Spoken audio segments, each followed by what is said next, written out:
7 minutes past the hour. Welcome in. It's the Rick and Bubba Show. Kickoff hour is live, and we thank you for being with us.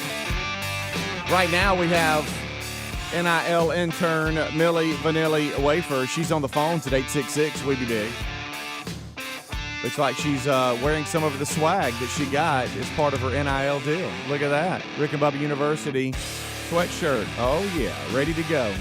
As we get started this hour, we thank you again for being with us. Eddie Van Adler, he's got TV rolling with YouTube and the whole 9 yards. We thank those of you that's your choice every day to enjoy the show. Others, it might be apps or just traditional radio. A lot of the greatest affiliates in the country carry the Rick and Bubba Show. We thank them so much for all that they do. Today, we got a great day planned for y'all. Buffalo Wild Wings will be bringing some wings for the staff, and I know the boys are looking forward to that. We'll present last month's charity a check for the charity charge, and it's a good one, too. A lot of folks, you're talking about a win-win. Let's go have some great food and help some great charities, and we've had a lot of good ones. And so we'll present that today. We'll also announce Monday's charity, because Monday is another charity charge. So that's there. Don't forget Bible Study Live today at noon Central with Rick. The Will of Meat could spend at any moment. So a lot happening today, and we thank you so much for being with us. And again, if you call 866 We Be Big, Millie Vanilli Wafer will answer. And she'll say, hello, Rick and Bubba. Right over to my right. To my right, it's Greg Burgess, ready to go. Fired up a little bit, already ranting on some stories he's seeing. And then there's old Helmsy. Look at him, fired up and ready to go as well. How y'all, man? Y'all good? So red on red. Mm-hmm. Red on red. Yeah. Red on red. Red on red. So how are y'all? Y'all good? Terrible. Everybody I just said that. Okay, I just want to see if you're paying attention. Yeah, I was. I'm paying attention, big guy. Had a little mishap this morning, so I was in the shower. And I realized, do you remember yesterday when I said, man, I should have shaved my neck? You remember when I said that? Yeah, it was bothering you yesterday. Yeah. Well, I get in the shower this morning. I know why I didn't shave yesterday. Because we had been on that trip to Rome, Georgia, and I'd put all my shaving stuff in the bag, and I hadn't got it out yet. Yeah. And I put it, for some reason, I got my toothbrush out and toothpaste, but I didn't get the shaving stuff. Gosh. So I'm in there this morning looking around going, well, I can't get out of the shower. I guess I'll just deal with it another day. And I looked down, and I saw Amanda's razor sitting there, but there was no shaving cream. And I thought, I'm just going to hit it real quick with her. Use Amanda's razor. She don't know it. Oh, so yeah. Don't say anything. You're going to get in trouble. So you're going to get I'm going to tell you something. It's a nice razor, too. Do you guys, I got in trouble about, speaking of, being out on a trip that requires overnight stay where you have a little duffel bag or something. Yeah. When y'all come back from that, I know dirty clothes go in the line, but are y'all slow to empty out your duffel bag? I have realized I am. And I got go when I need something, I go get it out of it. And go, why don't you just put it all Why up? don't we take 5 minutes and put everything back? I just live out of it. Huh? Yeah. I got in trouble with are you ever going to I do it. You know? And let me get them socks. When we went to see JC playing in South Carolina, it took me a week and a half. You lived out of that bag for a week. I do the same thing. Because the place we stayed at had a little washer and dryer, so when we came back, everything had clean clothes in it. So no I'm like, smoke stains. So I'll even play this game. I'm gonna need it again in 2 weeks. Just leave that stuff in there. Yeah, I'll do that. Packed. I'll do that. And now she, I won't even have to pack in 2 weeks. And she just doesn't understand. I'm like, well, this is like a drawer over here. Yeah. There's my stuff. Don't come on my side. Do you always take a garbage bag for the dirty clothes? I do. That's a game changer. Yeah. I mean, that's a common thing everybody does. But Everybody knows that. You can take that and throw it in. Well, that's one reason we don't mess with separating the bag or getting stuff out of it because we've got all our dirty clothes here. All that stuff's safe and clean there. Just leave it there. I've realized I'm really bad at that. Really bad at that. Yeah, I am too. Yeah, and I get in trouble a lot because she'll come in and empty out everything, ready for it to, the little suitcase to be stored back up. But, of course, she takes the suitcase, the rolling suitcase. I used to throw a duffel bag, and here I go. That's me. And so I'm coming in, throwing that down, and I'm a slow unpacker. And I had Matter of fact, idea. do you know what my go-to bag is? Do you remember when we did the governor's one-shot turkey hunt, and they gave us those big, huge duffel bags? Yeah. That's my go-to bag. Is that your go-to? That's it. There it is. That's the one I go to. It's a good bag. It is. Real good bag. Yep. Well, as I said, we have food here today. Yes. And Alex with Buffalo Wild Wings will drop off the food. And then we'll have Tim Spencer on with us. Tim. And then Hey, Timmy. We'll have Tim. We'll have Tim. we'll have the folks with River of Life Global Missions. And Greg, I'm going to take you back to Gadsden, Alabama. I remember this. When we went to Man Church and with Rick, and that was, at the church, that was their big push because a lot of the guys that go to the church, that they are the ones that created this charity and this foundation, and they do a lot of really amazing work. And we'll talk to them about that today. That was last month's charity, and so we'll give them a check today for $3,300, and Tim Spencer will present that to them. And then, friend of yours, Jimbo with Never Thirst is this month's charity. So we'll talk about that as well. And so if you are out and about coming up Monday the 26th at participating Buffalo Wild Wings, 10% of food sales will go to this month's charity. So a lot happening today. Something happened to me yesterday, which is, Yeah, we got to discuss this. I guess it's a really sad state of where society is. And look, I'm just going to tell you right now, there's a lot of really good people out there. Sure. Okay. Yeah. And I know that you hear a lot of really bad things in the news because that's what the news likes to report. And I guess every day we could come in and talk about all the great things that happen every day. And I think we do to some extent. But something happened to me yesterday that was very strange. I found myself in one of these big, huge box stores. I needed to pick up something, and I don't like getting caught up in that. Do you ever look at the parking lot and see how busy they are, just to decide if you're going to go in one of these big places, Sure. just to see, okay, turnaround time, am I going to get locked off in there? Oh yeah. And some places have self checkout, some don't. And so, of course, you know how I feel about that. If I have a couple of items, I'm good with it. But if I've got a buggy full, I'm not self-checking. I know, because you don't work there. You say. I don't. I mean, there's people there for that. Yeah. They're trying to force us all to do it. Yeah, they really are. In the Dollar General's even doing it. In the top store you were in yesterday, I'm never getting a lot of stuff. I'm just getting a couple things one off, so it's always huge for me to have self-checkout. I had to grab something real quick and found myself in quite a little situation. Get yourself in a little pickle. You get called to action. Yeah. I didn't know what was going on. We'll Somebody discuss. help me. Well, there was that, yeah. Rick and Bubba, Rick and Bubba.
20 minutes past the hour, kickoff hours live on the Rick and Bubba Show.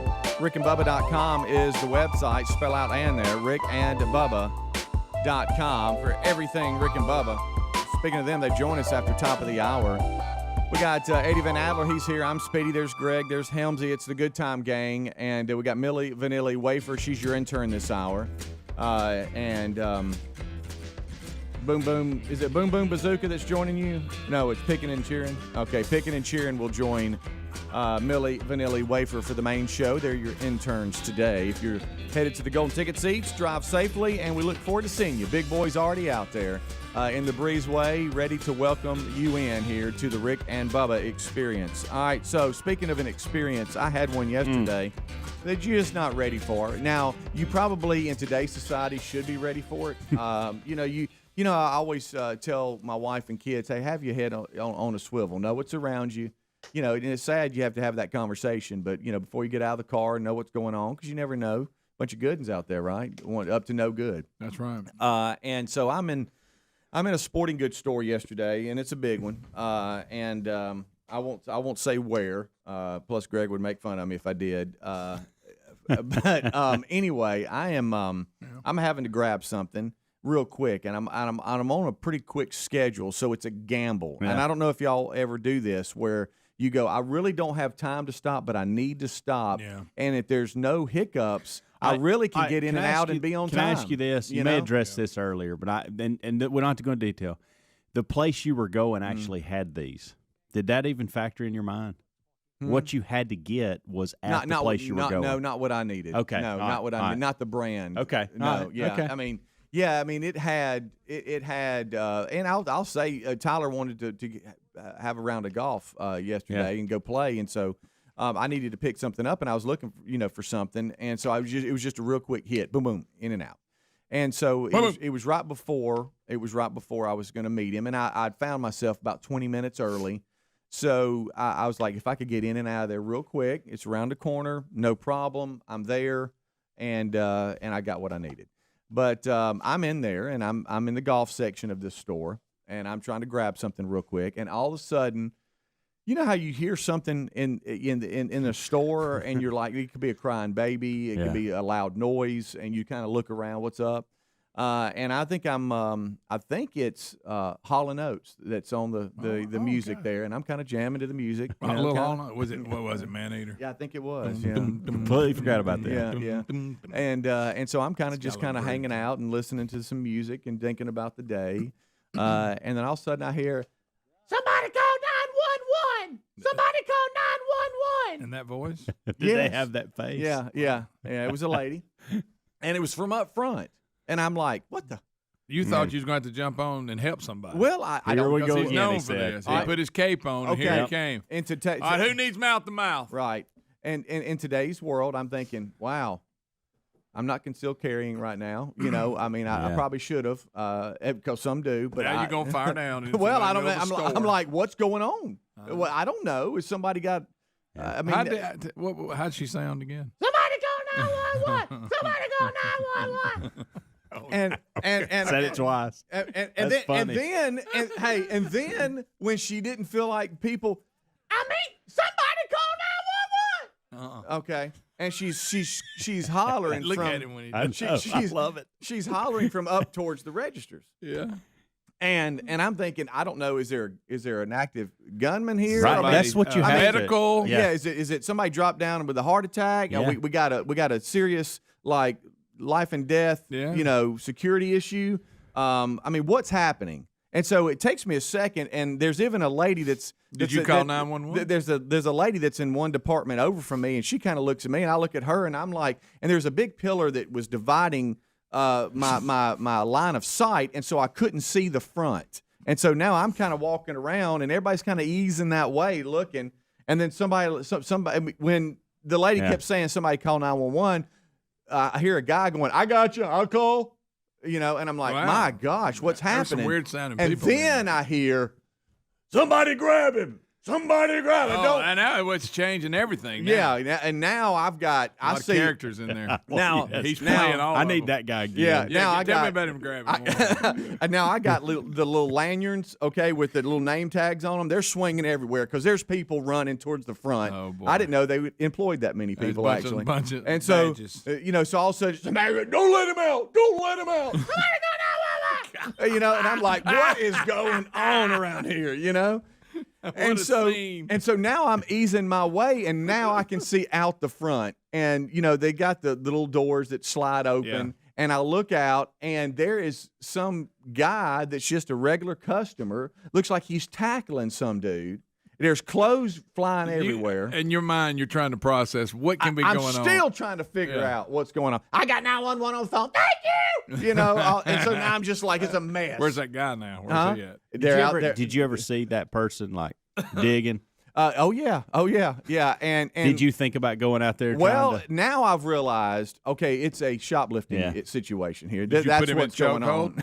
Well, it went from active shooter to somebody's dying of a heart attack to, okay, I see what's happening. Yeah. It's a shoplifter, and they're trying to get away. I mean, you shouldn't shoplift, but I mean, this seems a little drastic. And a guy that was just in the same. You don't know if he's got a gun or the guy that was just in the same department that I was at, that I kind of like made eye contact with and said, "Hey, how you doing?" He's the one." I guess he had left prior to me. He was in the parking lot and was receiving the guy running out of this place and people chasing him. And he's got an arm full of and stuff. Basically intercepted the guy to try to he's help. got a story today. Tell me one item. Can you remember any of the items he had? A couple T-shirts Okay. and So he just got an armful. Okay. Hey, buddy, and- that's not good shoplifting. No, You no. got to try to be stealthy. So now we're trying to get stuff away from him. Okay, and so now we got out of breath managers. They come walking back in. We got it back. They normally don't have to deal with it. No, and there's one that wished they could have run better. But it might have been a wake up call for him. Then you got the one, once they got the guy under control, then he comes in like he was part of it. Right. When he was really standing back. And they come back. Anybody call 911? Yes, he did. And so I'm like, okay, well, that's going on. Well, so are they cops are holding on the the guy way. waiting on the Cops are on the way. cops? No, he got away, but they got the stuff back. And Oh, so okay, here baby. cops are coming. Here they come. And I'm like, good night alive. Let me go ahead and get my stuff. So now that everything's good, and get on out of here, because now I'm 5 minutes from being late if I don't leave. Yeah. And so I go up to the front. Things have calmed down just a little. I go up to the front to the cash register where the lady was standing, and I said, "Ma'am, are you okay? Has your heart rate slowed down a little bit?" She goes, "My gracious alive! I knew something was wrong with him. I could see it in his eyes. I can see those things. I can see it in his eyes." And I said, "Oh, really? Do they have a demeanor about him?" She goes, "Oh, yeah. And she goes, "And you want to know what's so sad? This happens all the time." I said, "Does it really?" Wow. She said, "So people just grab stuff, and Well, just they're run watching out." the news. When you watch the news and it shows these like Portland and places like that, and people are running out of stores with arms full of stuff, Yeah. I guess you think, well, heck. Yeah, And so- they're telling them you can't charge them with stuff. Mm-hmm. And she even said, I was afraid he was about to rob us because I could sense it about 10 seconds before it happened. I could see it in his eyes. I guess the guy tried She to act sees like he things was like in that. line to check out and then took off. And that's when she started screaming, somebody call 911. And somebody did. I mean, so we had a good Samaritan in the parking lot that held the guy up to where managers could catch up with him. And then we had a good Samaritan call 911 that was in the store and said, "Hey, we got a situation here." And then the employees took over from there. But that was my day prior to just going out and hanging out with one of my sons. Stuff just I follows could you. not believe Everywhere it. he goes, something I happens. could not. I said, "Is it?" But look, let's just all be honest. For about maybe 10 to 20 seconds when you're trying to figure out what's going on, you're thinking, what in the world is happening right I now? wish you would have been the guy that had to tackle him. Yes. Just kind of weird. Well, you got to ask yourself now, in today's world, do you tackle him? Let me say If this, you're out in the 'cause I don't parking know lot- if he has a knife or whatever. don't. I'll be honest with you, I ain't dying over that store's stuff. Yeah. Now, if somebody was hurt and he was trying to kill somebody or Mm-hmm. beat somebody, whatever, but not over a T-shirt. Rick and Bubba, Rick and Bubba.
25 minutes till top of the hour. Kickoff hour live. Welcome in. Rick and Bubba join us in 30 minutes from now. Until then, it's the Good Time Gang. Adler's got TV rolling. I'm Speedy. Greg Burgess here. Helmsy and Millie Vanilli Wafer, your intern. Picking and cheering joins her for the main show. There's I see a little skip in everybody's step today. Buffalo Wild Wings will be dropping off food. Want to thank Alex for getting up and going. He runs the downtown store restaurant, and we thank him for that. We'll talk to Tim Spencer a little bit later on with Buffalo Wild Wings. Award another charity charge check, and then announce Monday's charity. Monday is another charity charge. It happens quick. You know what that means? Time is flying by because it seems like, my goodness, man, we got another charity charge. Well, yeah, it's another month. It's flown by, which means because we are in July, it's going to be Christmas before we know it. Terry even announced last night, man, I'm ready for the fall. I'm like, but honey, you love the summer. Yeah, I do. You've already talked about how summer. you don't like cold weather and how it turns cold around here. Well, you know what I mean. It gets cold for her. But here's the thing: it gets cold, but it doesn't stay cold for a long period of time. You get breaks. Yeah, I will say this: up to and even yesterday, I saw the weather report. We have had a mild summer. We sure have for us, and a lot of rain. That's because we've rained every day. Yeah, but I'm talking about. I mean, it'll bring out. It's supposed to be in the 90s, in the 70s yesterday. Yeah, and but I mean, just this summer has not been that hot as normal. Yeah, but I said, honey, you don't like that. It's going to get cold. She goes, yeah, but I'm ready to snuggle. I'm like, well, then I want the fall too. No, well, turn the air conditioner down. Yeah, really. I mean, good night. I'll tell you one thing. We can take care of that now. I can tell you what the rain does to this place right here that we're at. It'll bring out the smell. Will it ever? You think there's smells that you hadn't. Where's that coming from? Goodness. Something about that. Stir it up. Hey, don't forget, register at rickandbubba.com. Click on contest. We've got the VIP ticket giveaway for the World Games 2022 opening ceremonies. It's going to happen a year from now, and that'll be here quick. Part of the VIP tickets to the World Games opening ceremonies, you're also going to have a meet and greet with Sarah Evans and Randy Owens. So a lot happening with that. So make sure that you're registering for that because it's about to be done, and we'll pick a winner. All right, so on Monday, Helmsy comes to me, and he goes, hey, been thinking about something. I'm like, hey, what's up, man? What you got? Voices and then all of a sudden, it's like it was his deep, authoritative voice. Hey, thinking about something. I'm like, what you got? He goes, thinking about changing things up a little bit, and I'd like to that way. I'd like to maybe present questions to you and Greg and see how y'all break them down. I'm like, really? Wow, okay. Then somebody yelled, call 911. Yeah, and I'm like, okay, well, yeah, that's fine. I said, so I mean, we can do that. Yeah, okay. I mean, you can just pitch it to me and I can have to go away. And I'm like, okay, well, you sure? He was really cool. And so then yesterday, I would hate to know what his impression of me is when I'm not around. Then if he does that in front of me, I couldn't really imagine what goes on when y'all work out. This is Greg. Hey man, how you doing? But anyway, I'm Yoda. And so yesterday we got into Adler and stretching and all the shoes, and we didn't get to it. It was just a lot of fun yesterday. We enjoy having fun with Adler. Thank you, Adler. And so we didn't get to it. So I thought, well, you know what? Helmsy wants to do that today. So Helmsy, what you got for us, buddy? See, and that's the thing. Huh? I wasn't really prepared to do this. You said today. you said that I said you I was were working through it, not necessarily. And I'll be honest. You know what he said? I've been doing some research. Well, where'd he go? And he goes, I've been thinking a lot and writing stuff down. And then I got this I 5, started, 9. And y'all got me on the. I'll tell you what I'm going to do is Wednesday I'm going to wear a red shirt and pitch it to me. Got my notes. Got my nose and I shave my neck. It's nothing I think it's not enough to. My thought was Thursday. All right, so this I'll take you back to where this all started. Okay. So I was with Kirby and we started writing stuff down together. No, a couple weeks ago. I got a man crush. It all started actually when you were gone. Tight. You went to South Carolina, Myrtle Beach, and for a couple days, and left us two good ones here by ourselves, and that was fun. We got through it, but one segment I did this thing with Greg, one-on-one with Greg. Yeah. Mm-hmm. Okay, and I basically took questions from here. Questions that I've always wanted to ask Greg, just different things, and I kind of changed them up and made them personal to Greg.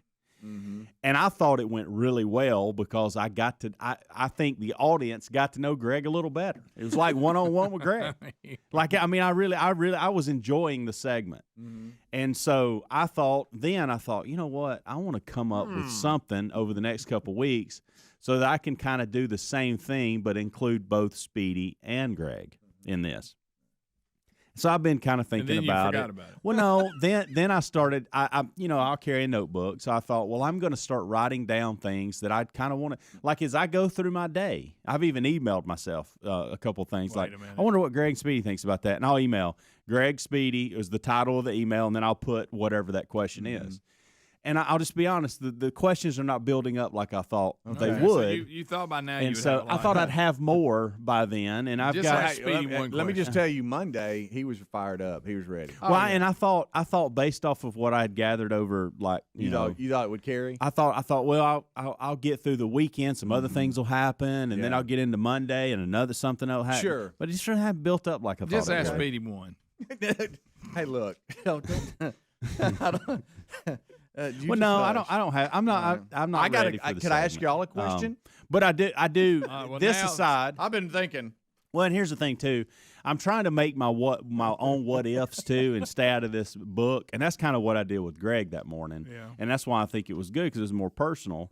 And this has nothing to do with the mindset. But I do have a question that's kind of relative to something that happened yesterday, but I would like to know from you. And I'm going to put me? For you and Greg, but I'm going to put stipulations on. You talking about that funny looking rocket? He's got high eyebrows. No, it has nothing to do with the rocket, Greg. Greg, stop about the rocket. Hey, let's play that video you sent not from Austin Powers movie yesterday, which was just fantastic. Whoever put that together they were so spot. It took us some time. And they're very smart on their movies to go find that.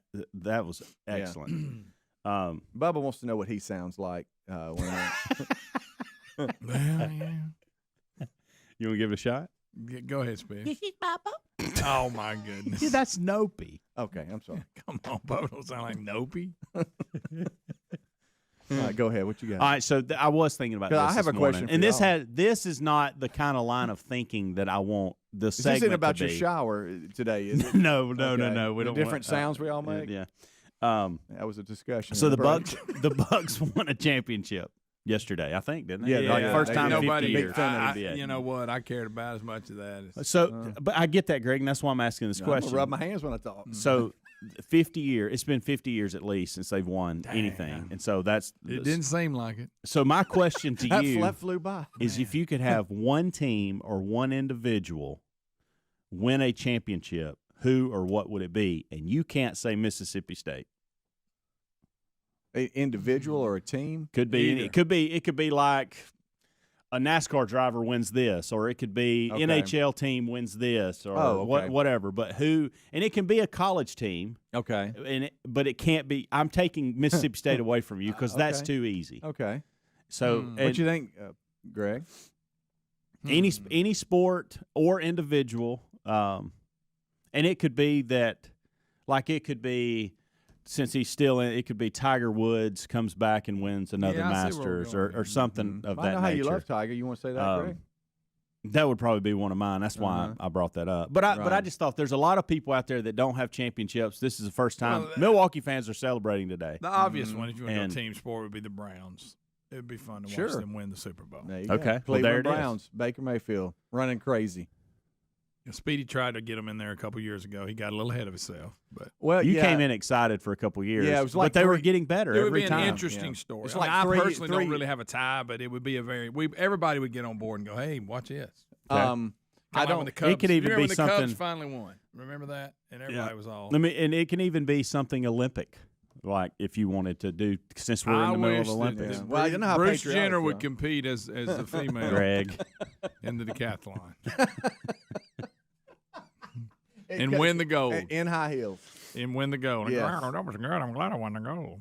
You know. Oh, now you're into impressions today. Yeah, Bruce, sounds crazy. You know, I'm not sure about it here. You be Bubba and have a conversation with Jenner. So what you want to do? Hey, Bubba, I heard you had a little trouble with your pontoon. I did. I so lost.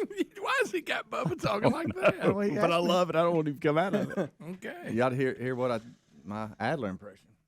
I bet it's a good one. All right. We speaking of Bubba, there he comes out of the elevator. There he is. Oop, there he is. I know that didn't go kind of. Well, no, I'm not. I've got I've got sorry, a whole nother list of things, get to know you two kind of Yeah. things that I'm putting together Yeah. and coming soon. Don't know when I'll have it finished. I know you That one was you want good. to be serious and we make fun of everything. I'm sorry. No, I'm good. Rick and Bubba, Rick and Bubba.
9 minutes till top of the hour. Kickoff hour live. Thank you so much for joining us. This portion of the show brought to you by HelloFresh.com. You know, a lot of the staff members have been taking advantage of HelloFresh.com. You should as well. It's pretty simple.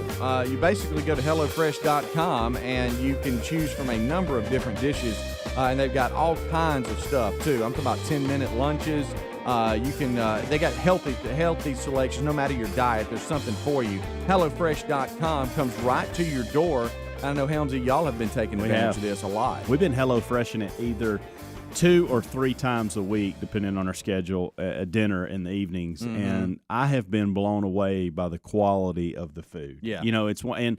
And 2, there's a few things, you know, when you start talking, throwing out some of these vegetables out there that the kids have never heard of or that they stay away from, and they're trying, and they're like, oh, wow, this is not near as bad as I thought it would be. The quality of the meats that come are excellent, and the fact that you get all these instructions, it's very simple to do. They walk you through step by step, and you have this big, huge gourmet meal, and it's taking you a few minutes, and it's quality. Right. It's awesome, and it's affordable. That's another thing.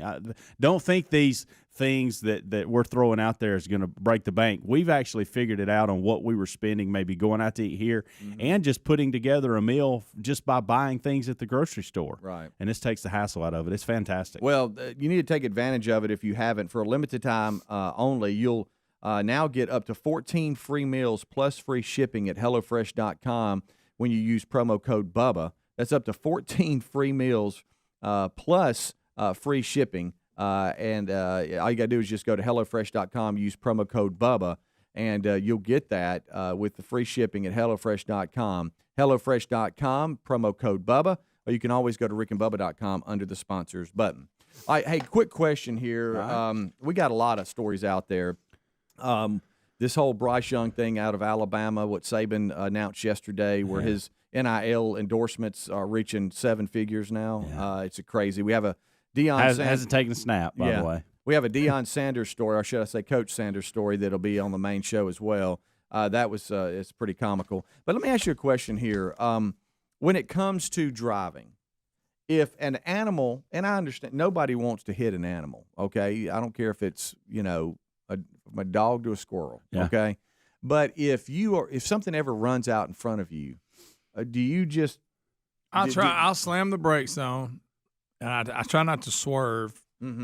Again, I try not to hit them, but I can't leave the road. That's my rule. If I can try to swerve and not put myself in danger, or if I can stop in time. But I can't leave the road. Well, maybe I'm asking. You probably shouldn't. You've hit so many dogs, you know, back in your power company days. I didn't mean to. Right.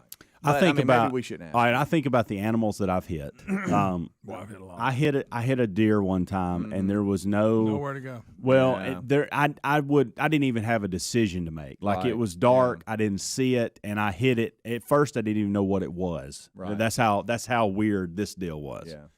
I have had a few situations with armadillos and possums, where you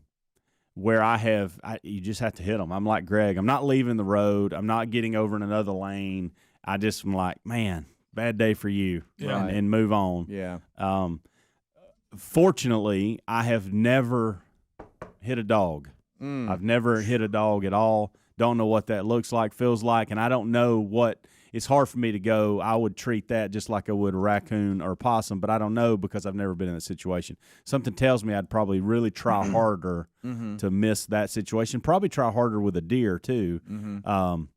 But these things happen so quickly. Yeah. Now squirrels, I don't. Sometimes I'll mess with squirrels. Oh. Like I'll because they'll go back and forth, and it's like, I mean, I've had squirrels go back and forth, and I just leave it in the center of the squirrel, and I'll look back in my mirror, and he survived.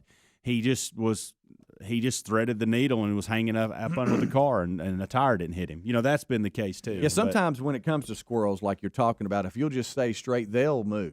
You know what I mean? You'll get one every now and then. Yeah, but every now and then they'll get hung in a stare. But I've known people like with armadillos and raccoons you hardly see on the road. They're pretty smart. Yeah. But maybe if they fall out of a tree or something. But possums and armadillos, I know people that will purposefully try to hit them. Like, hey, I'll go over here to hit you because I'm done with that. But I don't go that far with it. Wow. Okay. Well, the turtles crossing the road. I usually pull over and move the turtle. You do. You don't get out of the car and move the turtle. I do. I don't go that run far over it, but I don't go that far. because I know somebody's going to hit it if I don't. Like you can do something about that. Y'all don't move turtles. I don't. I just don't hit them. Yeah.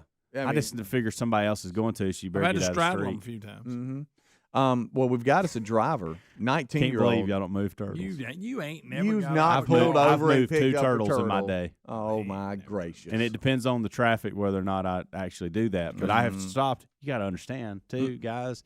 Where I live growing up, you live on the river and there's turtles everywhere. And plenty of places to pull off and help them. After a big rain, a downpour, Yeah. and then the sun comes out, they'll start just coming across the road. Can't believe y'all have never stopped for a turtle. No, never have. Well, I had a pet turtle once. You did? Yep. We used to catch Interesting. them. We used to catch them, keep them in a box, and then Yeah, that's what we did. we get rid of them. The spinal reaction, I think, is in play here when something runs out. You just instinctively just kind of you try to swerve. So you have good intentions of, hey, I'm not going to do that, but you just wonder, all right, what will you do in that situation? We have as a 19-year-old Massachusetts driver. I think I said that right. You did. He avoided a squirrel. Okay, squirrel runs out, he avoids it. Crashes into an historic home built by Abraham Lincoln's ancestor. Oh boy! The picture has half. That? The picture has half the vehicle in the cottage. Now, how's this Abraham Lincoln? That looks like a quick one. I knew you weren't going to believe that. The cottage was constructed in 1650, and they're saying that the cottage was built by an ancestor of President Abraham Lincoln. But the 19-year-old said a squirrel ran out in front of him, and he went to swerve to get out of to avoid the squirrel, and ended up running into the cottage. But out of this story, I knew said he ran over Abe's hat.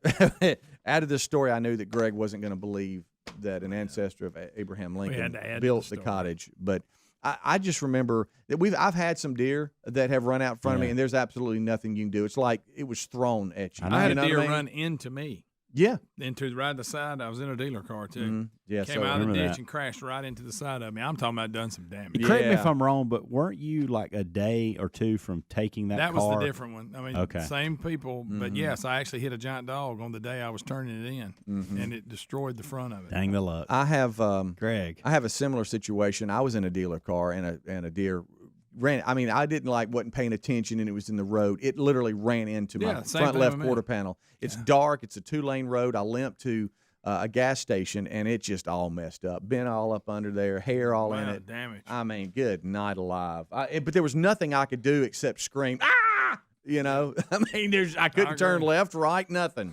It's just like somebody threw it out at me. I screamed, call 911. Yeah. Somebody. All right, we'll take a break. We'll come back. I didn't know that about turtles with you, Helmsy, your love of turtles. I got a soft spot for turtles, I do. Did not know that. Did not know that. Well, they'll run to pond, though. They will. Fishing. They will. All right, we'll take a break. Guys, join us. Rick and Bubba, Rick and Bubba.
the gravy, please. Rick and Bubba. Ooh, it brings me to my knees.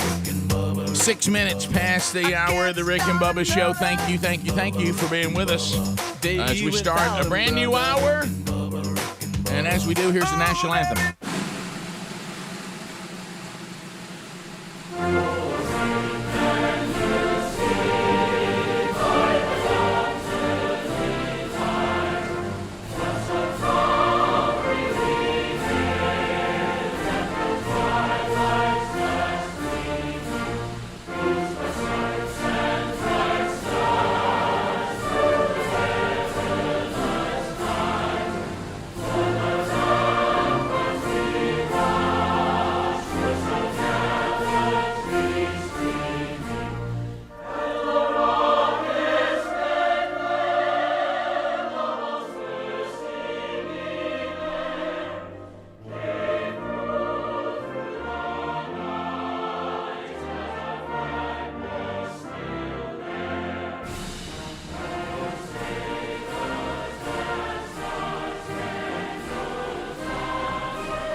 Seven and a half minutes past the hour. It's Rick and Bubba. Coming to you live from Sweet Home, Alabama.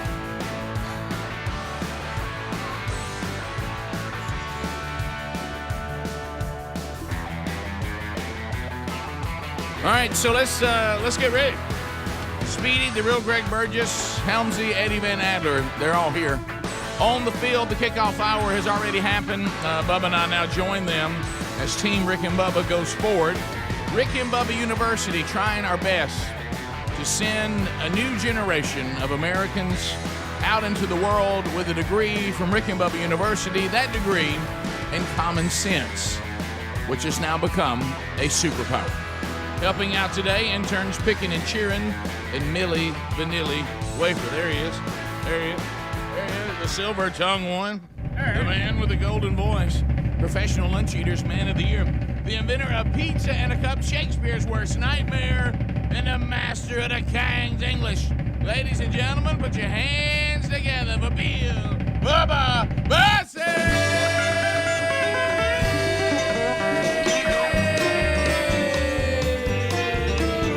Howdy, Bubba. How about it, Rick Burgess? Friends, neighbors, and associates. You ran out of ground, too? Got it. Everywhere to land. Nowhere to land.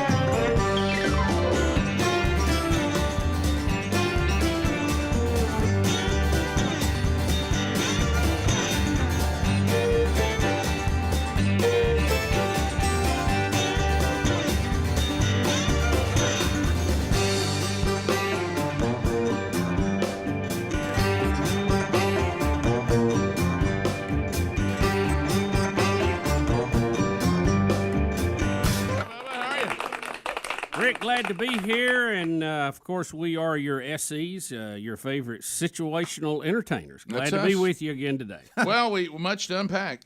We will unpack a lot. The song "Pontoon." We got a story out of Bubba's life today. It's a doozy. Dandy-o. We are good. I mean, by the way, don't ever think that we don't know we're good. I think that's the part I want everybody to understand.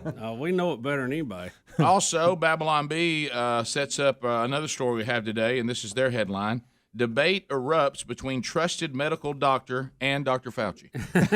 So that one... that's a great one. I'm going to tell you, that clip is the one that I saw, and I sent it to Adler earlier, is about 6 minutes, which is a little long for sound bites.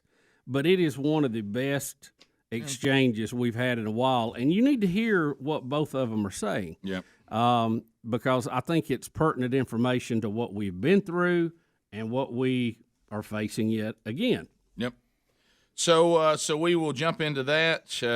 We got a number of stories out there. We may give you a chance to win a little something today on the program. Be paying attention for that.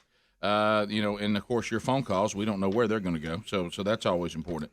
So Bubba, you okay today, buddy? Yeah, I'm good. Okay. I'm good.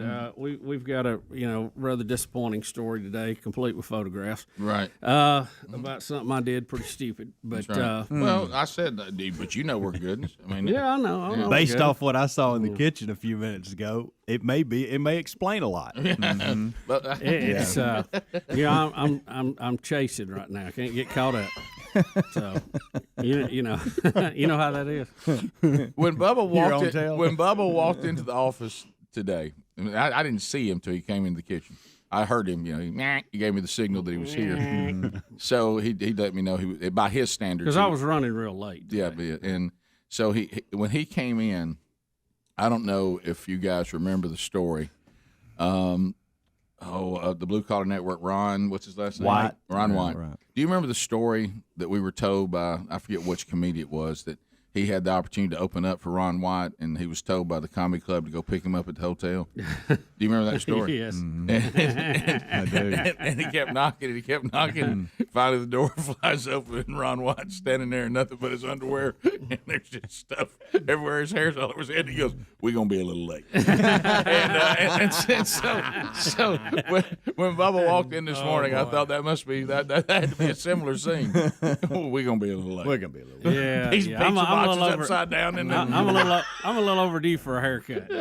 Well, it looked like you had slept in the vehicle on the way up here. I mean, I don't know what it's. I mean, Tim Wilson called and wanted his morning look back. I mean, it's. I was like, I hope you were awake on the way in. Oh yeah, because that head looked like you'd been laying on. That head like you'd been laying on something. What? I wish it had. But you know how it that's builds, one of the problems. You know how it builds that had. little squirrel's nest in the back if you've been napped on the couch or something. Yeah.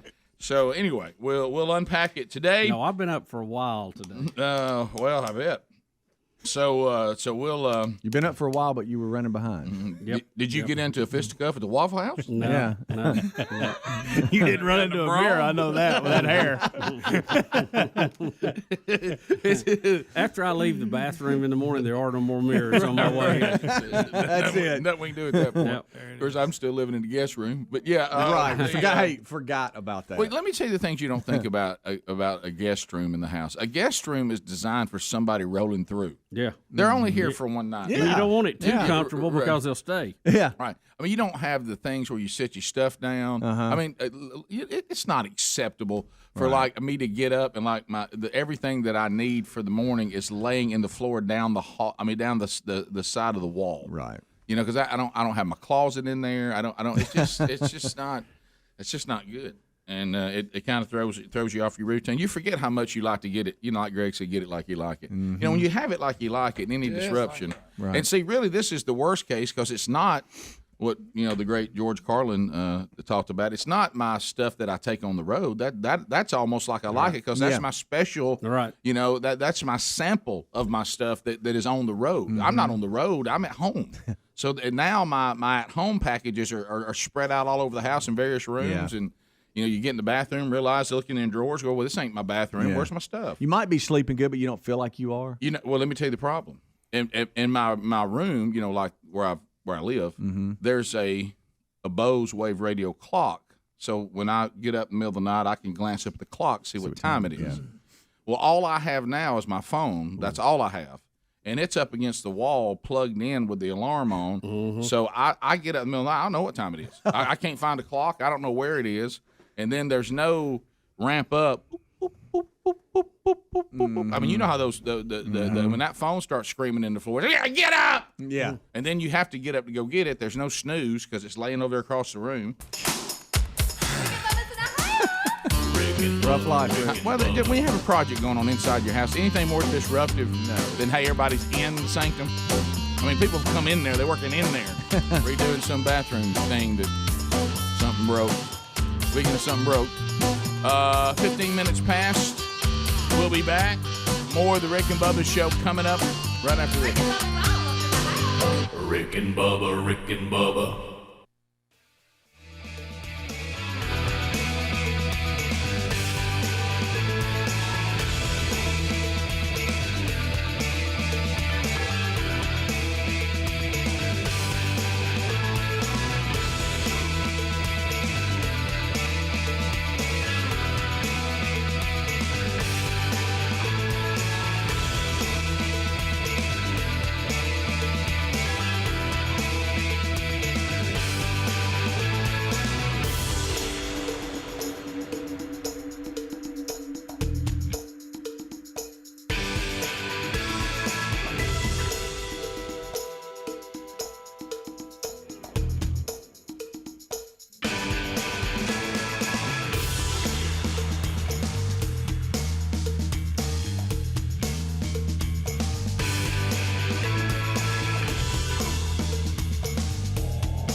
21 minutes past the hour. You got the Rick and Bubba Show.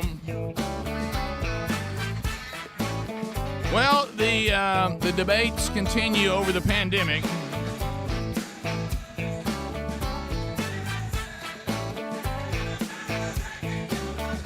Fauci and Rand Paul got into it again yesterday. Everybody is talking about this exchange, and we got the entire thing. That way we'll hear it not edited, it's straight through. Yeah, it's a little long. It's about 6 minutes, 5-6 minutes, but I think it's well worth it to hear what both of them are trying to say and accusing each other of. Here we go. Here they are. Senator Paul. Dr. Fauci, as you are aware, it is a crime to lie to Congress. Section 1001 of the U.S. Criminal Code creates a felony and a 5-year penalty for lying to Congress. On your last trip to our committee on May 11th, you stated that the NIH has not ever and does not now fund gain-of-function research in the Wuhan Institute of Virology. And yet, gain-of-function research was done entirely in the Wuhan Institute by Dr. Shi, and was funded by the NIH. I'd like to ask unanimous consent to insert into the record the Wuhan virology paper entitled Discovery of a Rich Gene Pool of Bat SARS-Related Coronaviruses. Please deliver a copy of the journal article to Dr. Fauci. In this paper, Dr. Shi credits the NIH and lists the actual number of the grant that she was given by the NIH.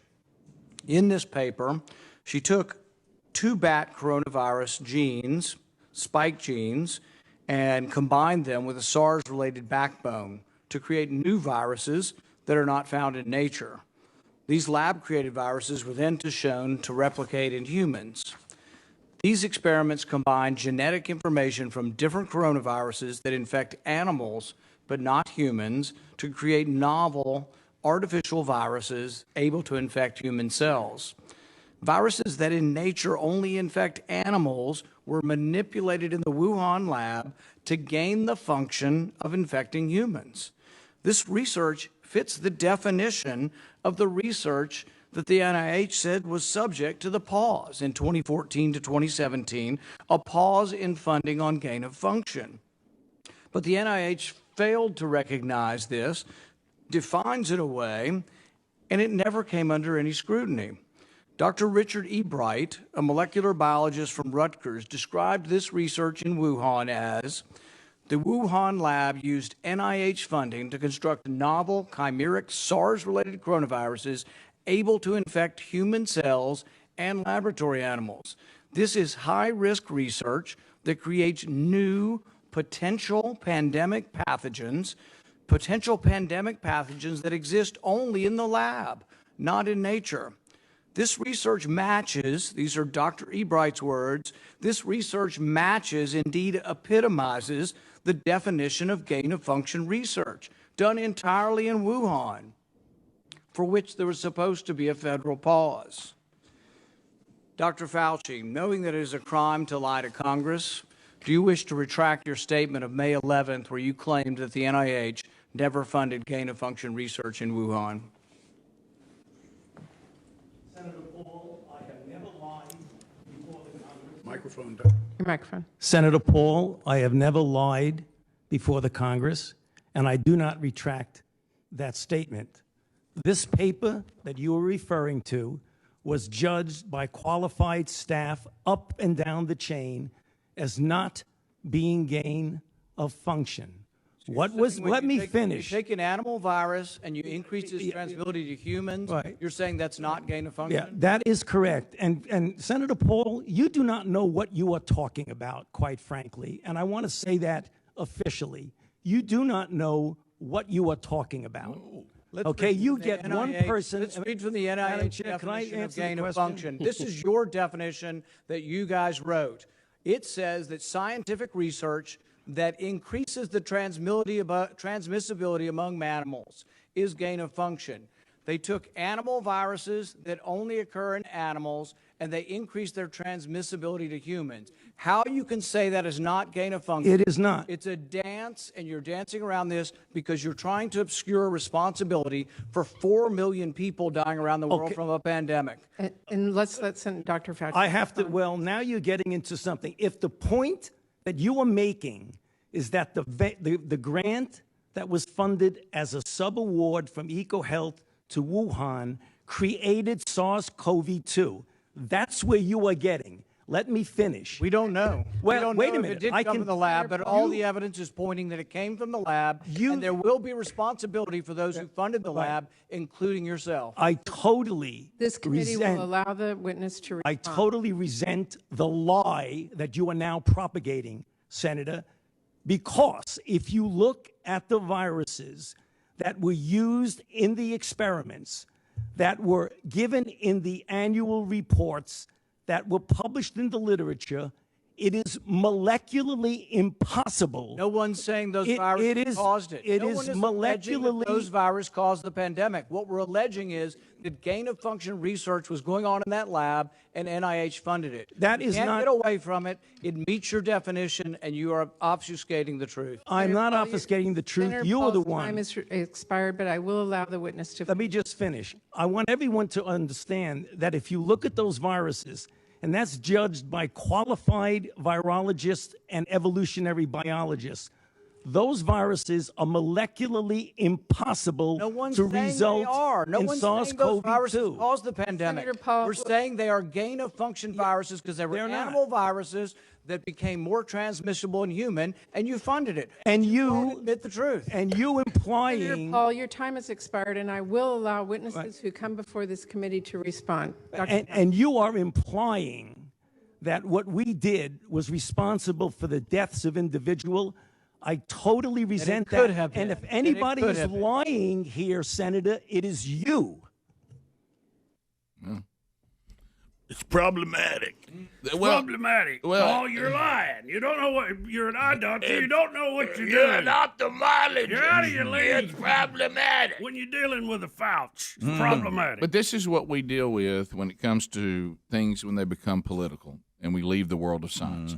What we watched was two men in a dance of knowing that these things happen, but the dance of, yeah, but well, now wait a minute, that's not really the true definition of gain of function. Yes, it is. See, no one's. You notice we left the world of one thing that it seemed that neither disputed, that NIH did fund the Wuhan lab. Yes, they did. And what Yes, was they going did. on. And really, if we go back and say that Fauci told us they didn't, it's obvious that they did.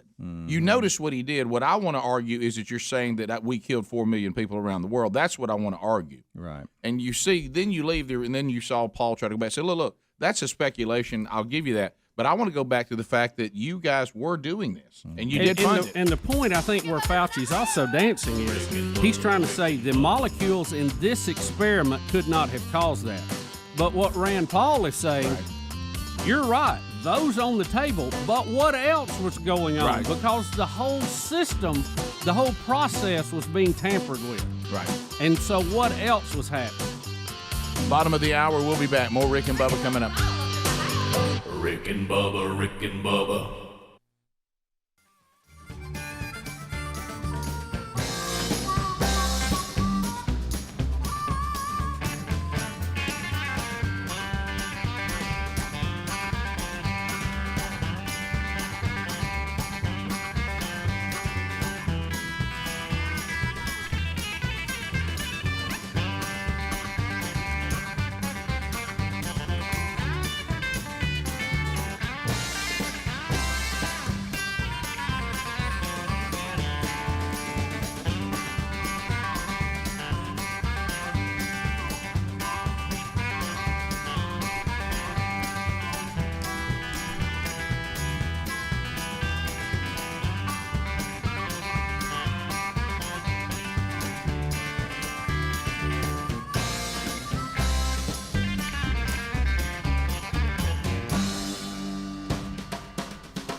35 minutes past the hour, Rick and Bubba Show. Thank you for being with us. Will of Meat and Play Again could happen any day this week. Be paying attention for that. Rubber Band Man. Relief Factor and the Rick and Bubba Show have been partnering for a while. How about for less than $20, you can get 3 weeks. 3 weeks you can get of Relief Factor, all natural, using 4 botanicals that have been proven to help the body's inflammatory response, but without the side effects of pharmaceuticals. So if you are in chronic pain, having aches and pains, struggling, and you're looking for something natural that could be the answer, maybe nothing else has worked, or maybe some things may be helping, but you're worried about the overuse, go to ReliefFactor.com today, and you get your 3-week trial for $19.95. We do 3 weeks because inside 3 weeks, if you're not seeing results, then unfortunately this is not the answer. But the majority of people that get that quick start pack order the rest of it, like myself, because they see the results. And we've had some great testimony. So go to ReliefFactor.com, or you can go to RickandBubba.com. You can find the link there as well. So there was the Rand Paul Fauci argument. You saw a little bit of problematic, shifting and moving around. Yeah, doctor, you don't know what you're talking about. Keep in mind, I'm a virologist, whatever that is. Look, just a good one, C student from Calhoun County. But even I could notice that Fauci tried to make the argument about him and NIH being blamed. National Institute of Health, which he runs. Yeah, them being blamed for the death of 4 million people. Mm-hmm. That's what he got. So he was really going to have his big moment about. Right. Notice he left, though, what was the original. The real argument. And to Rand Paul, maybe he shouldn't have made that one provocative statement that allowed Fauci to do that. Maybe you should have just stayed with, well, you clearly are doing this, and you clearly funded this, and you said you didn't. Because Fauci never comes back and defends NIH funding this stuff. He's just saying the one you're citing. The molecules can't do it. The one you're citing couldn't have caused this pandemic. And as you said correctly, Bubba, but what Rand Paul was saying is, well, you said y'all weren't funding any of this. And you were. And so if you were funding this kind of gain of function, and you're playing games with me on gain of function, then what else was going on in there? And now evidence is starting to be pretty prominent that the Wuhan lab is probably the source of all this. Now, can we prove NIH's research was the one that got out? I don't think so. But NIH said they weren't this Wuhan lab. We're not in all this gain of function stuff. That's not going on. But you were. So well, here's the thing too, and I go back to how forthcoming has Fauci been, which when this was first brought up, he said, "No way, this came from the lab." No. Remember? He said, "No way." Bubba, you remember without disclosing, his group had funded it. Bubba, the former and he director, was already hiding something. Yeah, the former director of the CDC, who is not the CDC is not a bastion of conservatism. And Trumpsters. For gosh, no. The former director of the CDC, non-political statement said, when that narrative was not allowed to be discussed, it cost people their lives. Yeah, he said that, and because we weren't going down that road. Yeah, Big Tech swooped in and shut it down. We're not even going to discuss because it's misleading facts. Hey, we can't have misleading facts. Do y'all realize it was misleading? The story you were trying to feed us is what it was misleading. Do you realize that we've been told by a scientist that's been working on the mRNA technology since '87, and all he's saying is not that the vaccine is bad, not that it can't save lives, not that it's not saving lives, not that it is a great solution for those that are high risk. All he said was we don't know enough about it for me to be comfortable giving it to children. That's all he said. Yep. And he's not allowed to say that. He's been censored. The guy who has the patent for the vaccine process that we are giving everybody. Right. That's not an anti-vax statement. No, it's not. That is a why are we squashing discussion statement. Let me tell you what's going on here. And, Bubba, you've said it. I saw you respond to somebody, and you're right. This show is not anti-vax, but let me tell you what we are. We are safely vax. Yeah. Let's be wise. Informed vax. Let's be wise with all of our pharmaceuticals, including vaccines. And I'm not going to live in a society where you can't even you're not allowed to say anything like, well, now let's be careful with some of these vaccines and how we use them, and let's don't overuse them. Let's be careful how we use them. If you're not for that, you're an idiot. Because throughout our lives, we have done things pharmaceutically that we thought were going to be all right that weren't. And sometimes, like the guy that was saying from the mRNA research that we're not allowed to talk to, if we want to Pass keep the patent, Rick. 10 patents for that process. All he said was that, look, anytime you do something like this, we don't know the long-term effects until there's been long-term. Yeah. And all he was saying is, yes, this is great. I'm glad we have it, but there is no need to. We all need to learn risk benefit. Risk benefit is not evil. It's not backward. It's not Neanderthal. It's good fact-finding police. It's wise. Listen, it's wisdom. Mm-hmm. If I think to myself, I'm about to put a pharmaceutical in my body that may potentially give me more problems than what it's fighting, that my body would naturally take on, and I think I'm going to be all right, I'm healthy, I'm young, I'm not at high risk, then see, I would rather not take on the unknown of a pharmaceutical that we needed to do mm-hmm. to get out to start to stop a pandemic from being even worse. Got no problem with that. But if I'm healthy or I have natural antibodies, I need to be able to decide for myself and for my family the risk benefit. And if I miss it, then that's on me. Mm-hmm. Okay, but this either way you could miss it. But I'm gonna tell you what's not gonna happen. Rick Burgess is not gonna be told by some government, we're about to put something in your arm against your will. That's not going to happen. And if anybody wants to live in that world, again, that's foolish.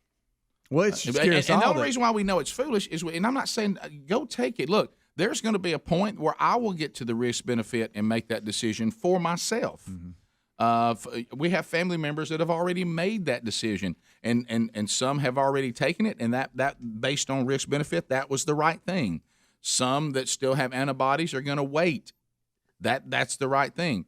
Some are so young and healthy they've never had it and they may never take it. Right. So this is how it's supposed to work. And when people tell you that they weren't doing something on gain of function and Wuhan, and you look and they are doing it, and all they want to get on their high horse about is don't accuse us of murdering people. Okay, well you're right. We can't prove that. But let's get back to you saying that you weren't involved in Wuhan, and you were. You were.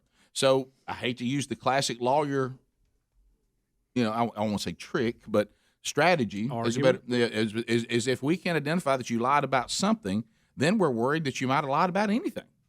All of it. Yeah. If you've shown that you will lie, we don't know what you lie and tell the truth about. That's the problem with lying, by the way. Mm-hmm. And sometimes that may not be fair, but you lied, so now everybody thinks, well, we know you lie. You've already done it. Right. And did you see the former Surgeon General came out, and he's basically apologized. He said we apologized. He said we told people not to wear a mask, and that was a mistake. Mm-hmm. I mean, he's come out and said we made a miscall on that, which you just don't hear anybody doing. I respect him for saying that. Jerome, Ricky was the one that was out in front, and then all of a sudden he went away. The one that they made disappear, because he said that. Right, yeah. Right. And what should scare us all is last week when the White House basically came out and said they're working with big tech on what to flag and what they deem misreporting or conspiracy theories or whatever, but they're in control of what they think you can and can't. Well, the big tech thing is out of control, and it's so much worse than I even thought it was. Can I tell you this? And I'm not a conspiracy theory person, but we got 3 companies that are deciding the majority of our information and what's right and what's not. Who is checking them? Nobody. The Congress should be, and they're not because they're lining their pockets, Republican and Democrat. Well, I'm going to go back to this again, but I have to give credit. If you are for being a tyrannical, giant central government, that's your worldview. You read Rules for Radicals, and you think socialism and communism is phenomenal for the ruling class. And conveniently, you found yourself in the ruling class. You're in a government, and you want all power, and you want to be tyrannical. And you can use big tech. Heck, I would too. I mean, that's one of your tools. How about that? What they're doing is what those types of governments do. So it's very, very consistent. It goes back to what we said about some of the founders of Black Lives Matter. When somebody said, no, they are still Marxists because the ruling class takes all power and lives differently from everyone else. We keep telling you that because you need to hear that. So when you go, well, they're over here trying to get big. They're going to use big tech to decide what we can and can't see. Yeah, that's what giant tyrannical governments do. Of course they are. Right. What we have to do is try to keep them from having the ability to do that. But if you don't think they'll do it, Yeah. Of course they would. Wouldn't you? Yep. If you wanted to be tyrannical and you want to be in charge and you can control the flow of information, wouldn't you? Oh, yeah, absolutely. I would. Being tyrannical means you don't play fair, Rick. Right. That means that I'm going to control everything. 15 minutes to the top of the hour. We'll be right back. Rick and Bubba, Rick and Bubba.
It is 21 minutes. Sorry, 9 minutes to the top of the hour. Everybody's ready. 9 minutes to the top. We'll tell you about a charity charge opportunity that'll be coming up again with Buffalo Wild Wings this coming Monday. And we'll give a check out to an organization that benefited from the last Rick and Bubba Buffalo Wild Wings charity charge. So great job going out and supporting that.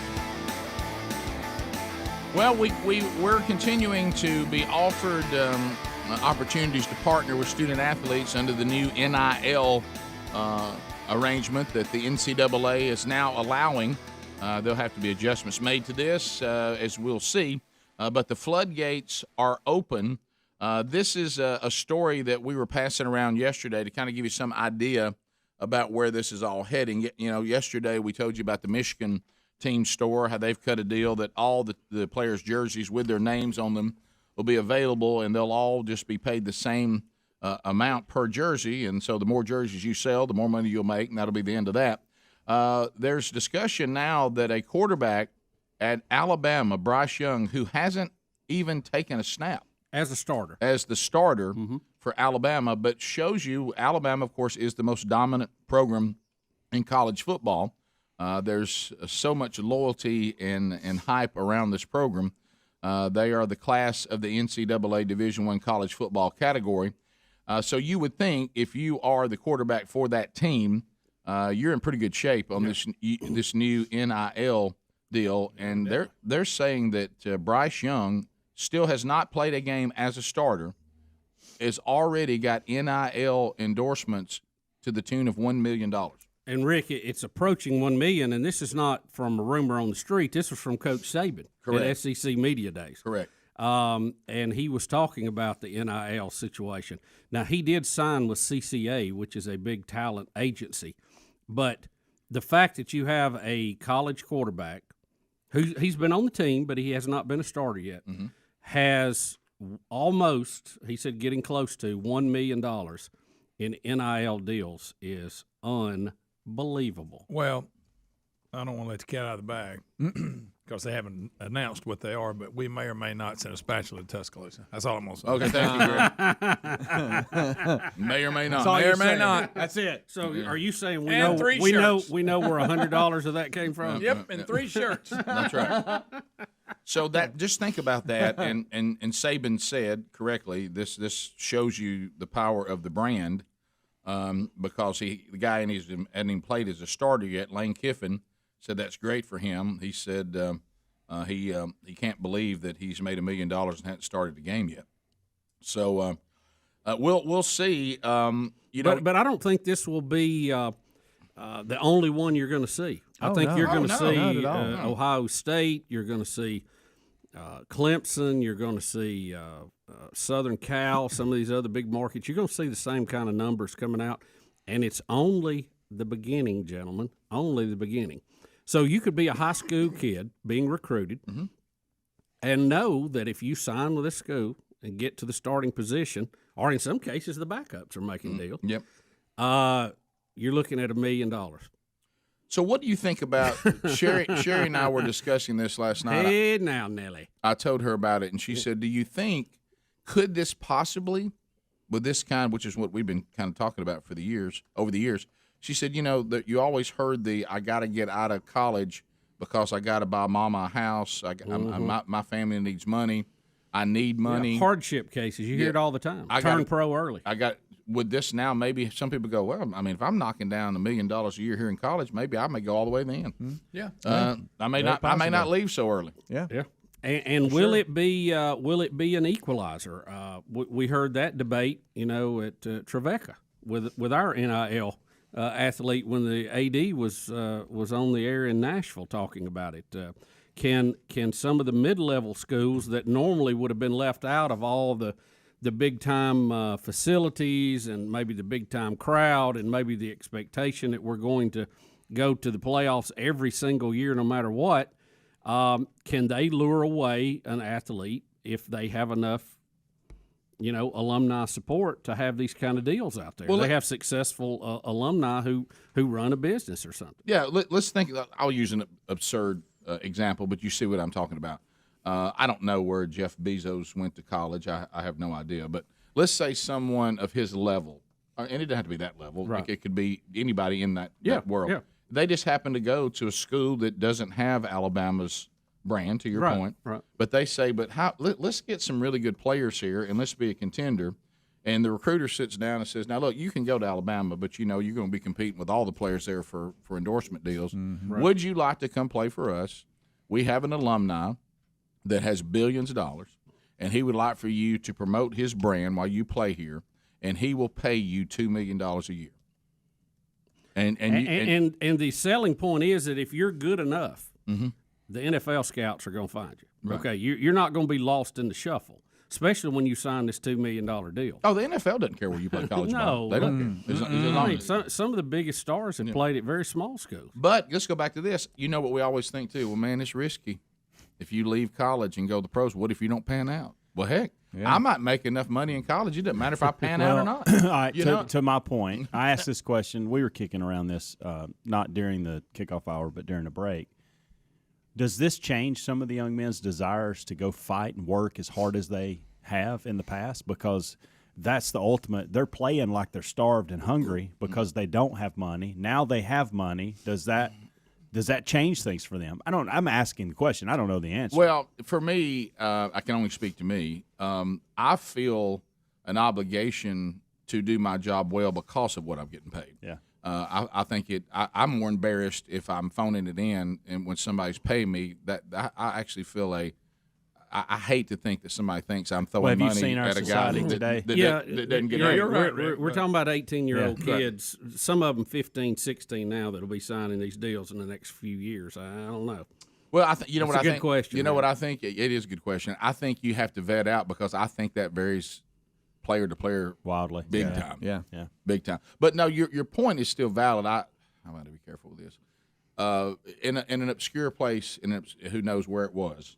I was talking to a coach that is part of a program that is in some part of the country that is kind of affluent, and most of the people in that program are going to be all right, and most of them have a pretty good nuclear family. I'm not saying, look, you can a family can look good on Instagram and still have a horrible home life, even if mom and daddy both are there. Yep. But he was talking about in general. He said we'll never win our conference because our players are too well adjusted.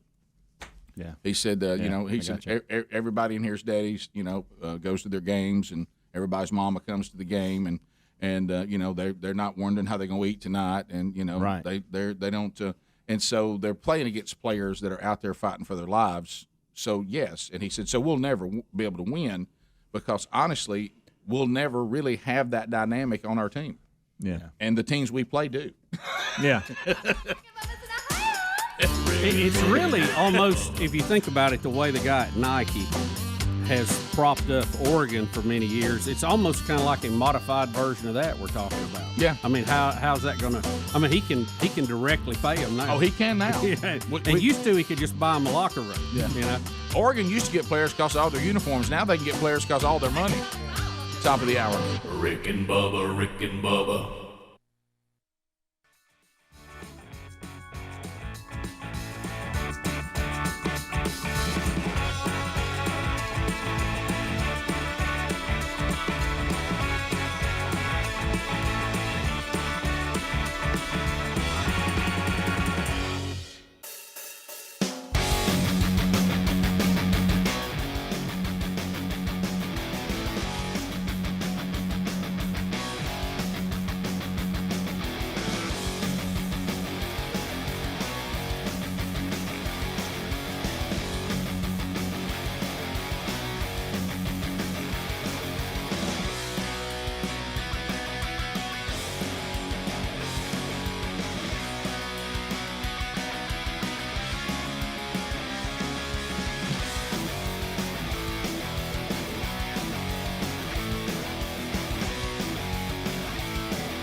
Thank you, Johnny Donovan.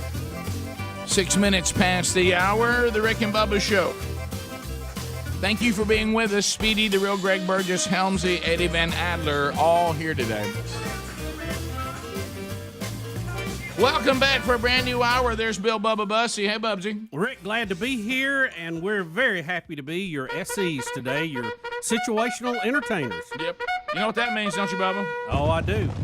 It's time for the Rick and Bubba Buffalo Wild Wings Charity Charge Update. Yeah. Let them go. Let them run. So Tim Spencer joins us from Buffalo Wild Wings. Hey, Tim, welcome to the Rick and Bubba Show. How are you today, buddy?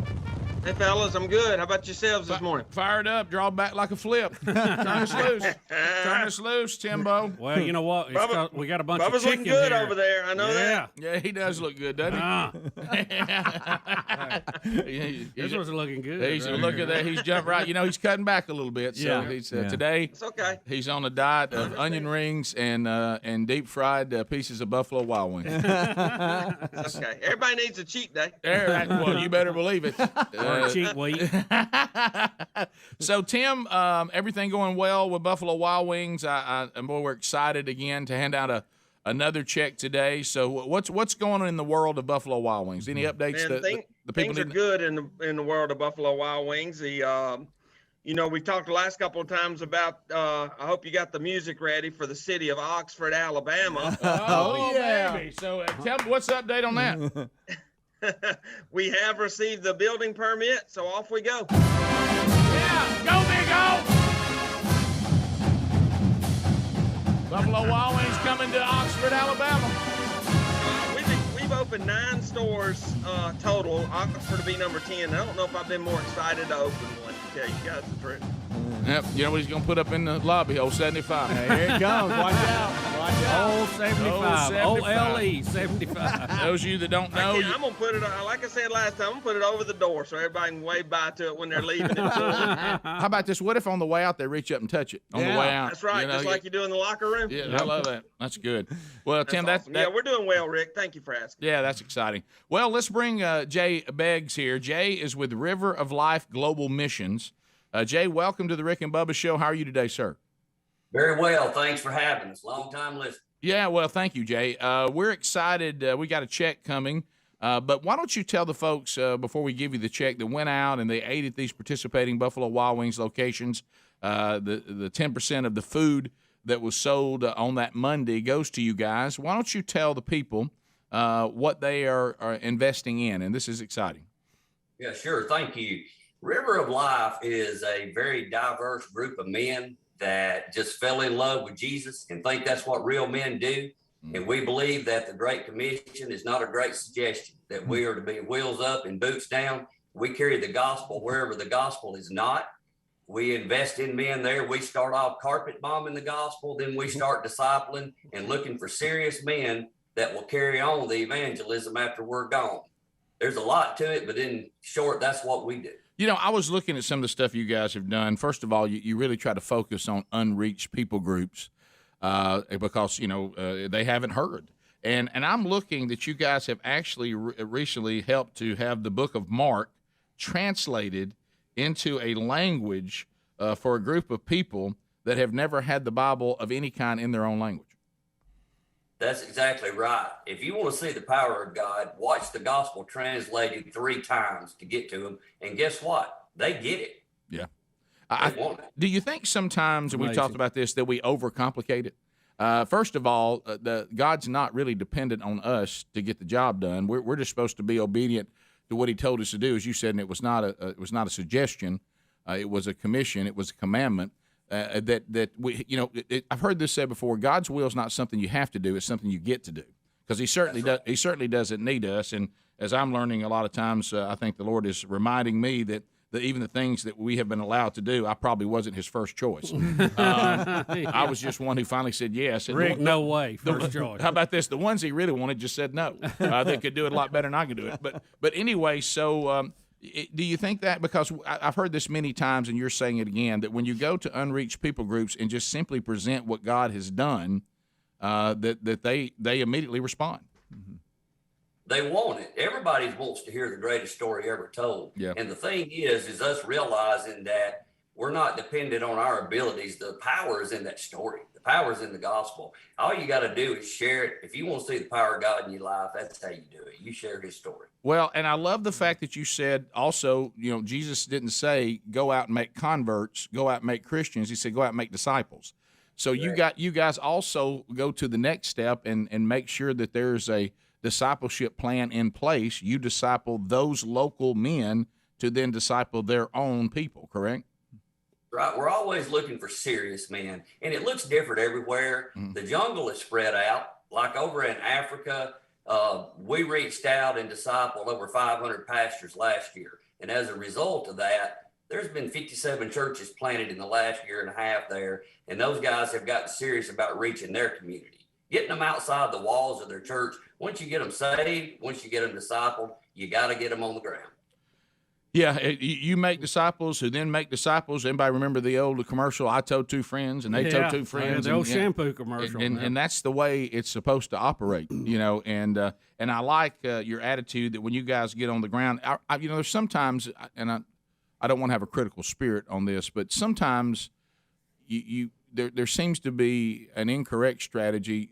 Certainly you want to earn the right, but at some point, sometimes you ask now, how long have you been earning the right? Mm-hmm. At some point, you got to present the gospel. Well, I'm still trying to be accepted here, and hey, we're cranking a lot of money your way, and you're just kind of hanging out over there.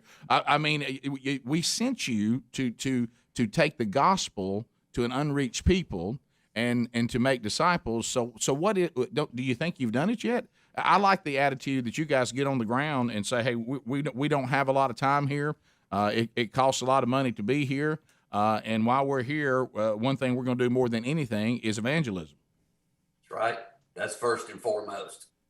Well, thanks for the work you guys are doing, and for those of you that went out and ate great food so that the River of Life Missions could have money. And here is Tim Spencer to tell River of Life Global Missions what we got for you today, Jeff. Jay, I hope a check for $3,300 can go a long way with you guys. You have no idea. We are so grateful. International missions is expensive, but I promise you that money will be going to unreached souls. How about that? Jay, is there anything then all of a sudden here's $3,300 that is that is going to be used for people to hear the greatest news the world has ever known?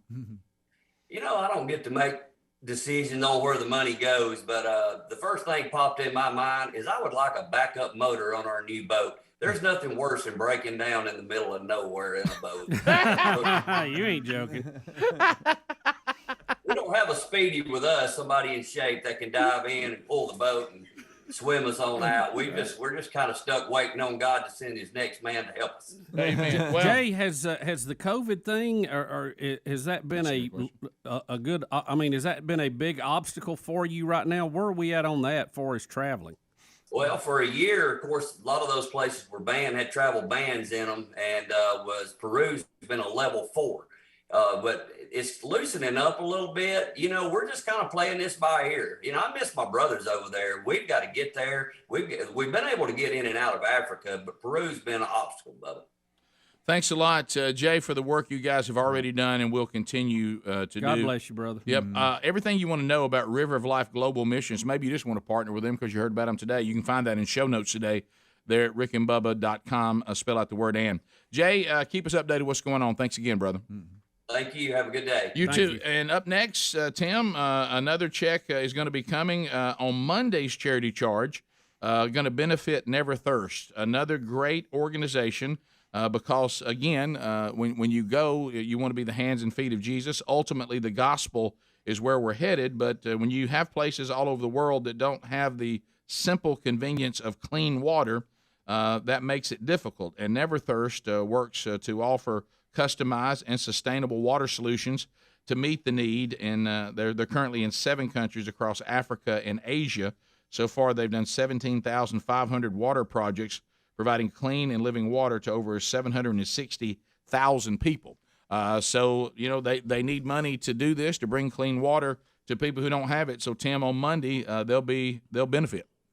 Well, let's see if we can get them some, guys. Yeah, so all you have to do is go out to the participating Buffalo Wild Wings. 10% of food sales coming up this Monday will go to Never Thirst. That's Alabaster, Alabama, Birmingham, on 280, Gardendale, Tuscaloosa, Hoover, downtown Birmingham, Trussville, Pell City, and, of course, coming soon to Oxford, Alabama. So, Tim, thanks for that.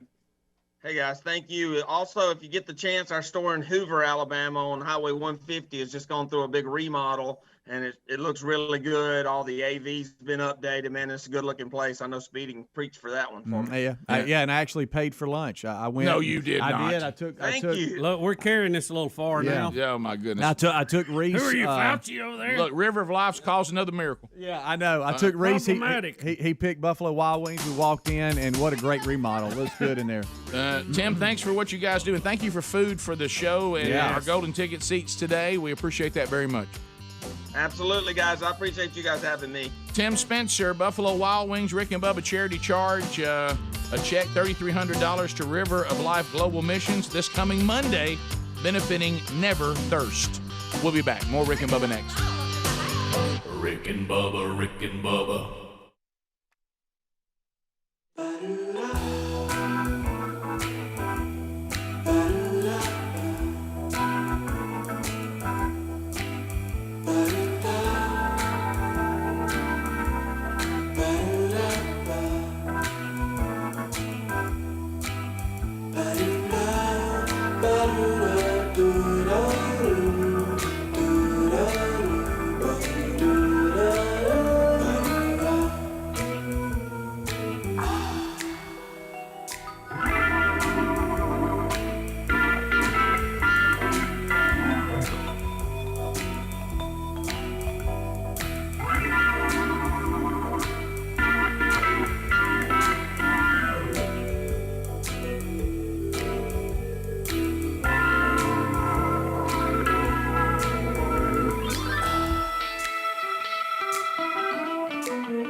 22 minutes past the hour. Rick and Bubba's show, we're back. Thank you for being with us. So, the song Pontoon is playing as we return. Bubba, you informed me that you had an incident this past weekend. Well, Rick, you know, Greg knows I don't like failure of myself, especially when it's something stupid. Yeah, I've seen that. A whole lot, and many times I have to punish myself. That's how I teach myself. Oh, yeah. Not You got to teach Bubba. You know, because you don't have a parent now that can punish you. You have to punish yourself. You have to punish yourself. And I found that it works in a lot of ways. Yeah. So I try to avoid punishing myself so I don't do stupid things. Right. We were out on the lake this weekend, and Sunday we'd been out probably for about 4 hours. Now, there was some stops in there, but been out. And we were going to take one more swing around a little area close to where we are, and we're riding along, and everything is fine, and all of a sudden, bam! We get knocked up in the air, motor off, complete confusion. What happened? Out of nowhere. Did you have your captain's hat on? Oh, yeah. Did it knock off? Probably so. Did everybody look to captain and want to know what's going on? I go, wow, what happened? A submarine come up? Where'd that come from? And, Rick, I ran across not a pile of rocks, but a rock that was coming up from the ground. I can't really explain to you how high up I got tossed out of the seat when I hit that. And you know, I need a lot of that. It's aggravating because I can do better than that. Right. And I've never had that problem before. And I've navigated the lake now for 8-9 years, and you know, I'm in this area even in pitch dark sometimes, and I, you know, feel very confident. But why in the world at like 4 o'clock on Sunday afternoon I decided to try to go up a rock wall? I don't know. Where were? No, this is the thing. If you took your boating test in our state, which many of you that drive have not, obviously, by the way you drive, you know that if you see a buoy with a red diamond on it, that means hazard. Hazard, stay away. Stay away. Rick, stay Go away. back. That means bad. Hazard. No. Whoa. Hazard. No. Whoa. So, and if you have two buoys fairly close to each other in the same area, they're probably marking the edges of the hazard. In other words, don't go in between them. Mm-hmm. And due to my pitiful driving Sunday afternoon, I went right in between two that has a giant rock that I know is there. I've seen it before when the water's down. I mean, it's a nice one. And it jacked us up, and we went airborne, and hey, it was something. So did you think you could just skirt it or something, or what were you thinking? No, he didn't know. He didn't know he was in the middle of it. Yeah, it was a cold hit, and so yesterday I got to see some of the damage to one of the pontoons on the bottom. Look at that. You're gonna need a little log. If you hit a solid piece of rock, not a pile of rocks, Rick, a solid rock that has been that way probably since God rested on the seventh day. Right. Yeah. It'll do that kind of thing to a pontoon right there. Now, surprisingly, it was not taking on water, which I don't know how it was not. Wow, that is amazing. That has to be one of the more incredible engineering feats. But we hit it probably about 15, 20 miles an hour, boat planed up a little bit. That's why I think it hit it so far back, because we had a little speed going. But, when you hit that going fast, you'll know it. Were you jamming to the 80s? Yeah, what distracted you? I mean, you've thinking about dinner. We were kind of taking the victory lap around the neighborhood just to see what was going on before we put her up for the weekend. But why would you never go there and you did this time? Well, here's what happened, and this is I'm just trying to understand. It's not like you at all. Okay. So, safety. I almost need a visual to show you how this took place. But this is why we need a dry race board in here. Yeah, we really I'd do. love to have one. We could ride on those windows over there with a dry race marker. We could just ride on the walls. We're not going to need them. Right. And right. so, but So here's what happened. We're talking. We have family on the boat, and we're enjoying a ride. Can you tell us who all was on the boat? Just kind of put us there. Let's see. That would be my lovely wife, Betty Lou. Okay. My son Hunter. Okay. And his friend who was visiting us. Okay. From Georgia, and Christian Lewis, who's a longtime friend, and Rick, we went airborne. Any of the dogs on the boat? No dogs. But what happened? We're talking, and I see I'm gonna have to try to paint a picture for you. Mm-hmm. I see the buoy at about 1 o'clock. Okay, gotcha. And I think, well, I'm getting a little close to it. I need to turn to the left and stay clear of this marked, very dangerous area. Right. Okay. Well, as I do that and I start to go through, my view may be a little bit obstructed by the people sitting on the boat. Yeah. I think the buoys are like this, like 1 o'clock and 3 o'clock. Okay, gotcha. And I see 1 o'clock, and I'm gonna go to the left. Gotcha. Of it. Yeah. But in reality, it was 1 o'clock and 10 o'clock. So I centered it up. You split them. I lined it up just perfect to have a big crash. Golly. Because I didn't fully see that buoy. Yeah. And by the time I saw it, it had cleared the passenger there. Too I late. knew I was in trouble. You did? You did. Your heart sank before they didn't it? hit? Well, it was almost. I was reaching for the throttle about the time we went airborne, and then my hand wasn't on it anymore. So it's just I'm just mad because I know better. I can do better. It's broad daylight, you know.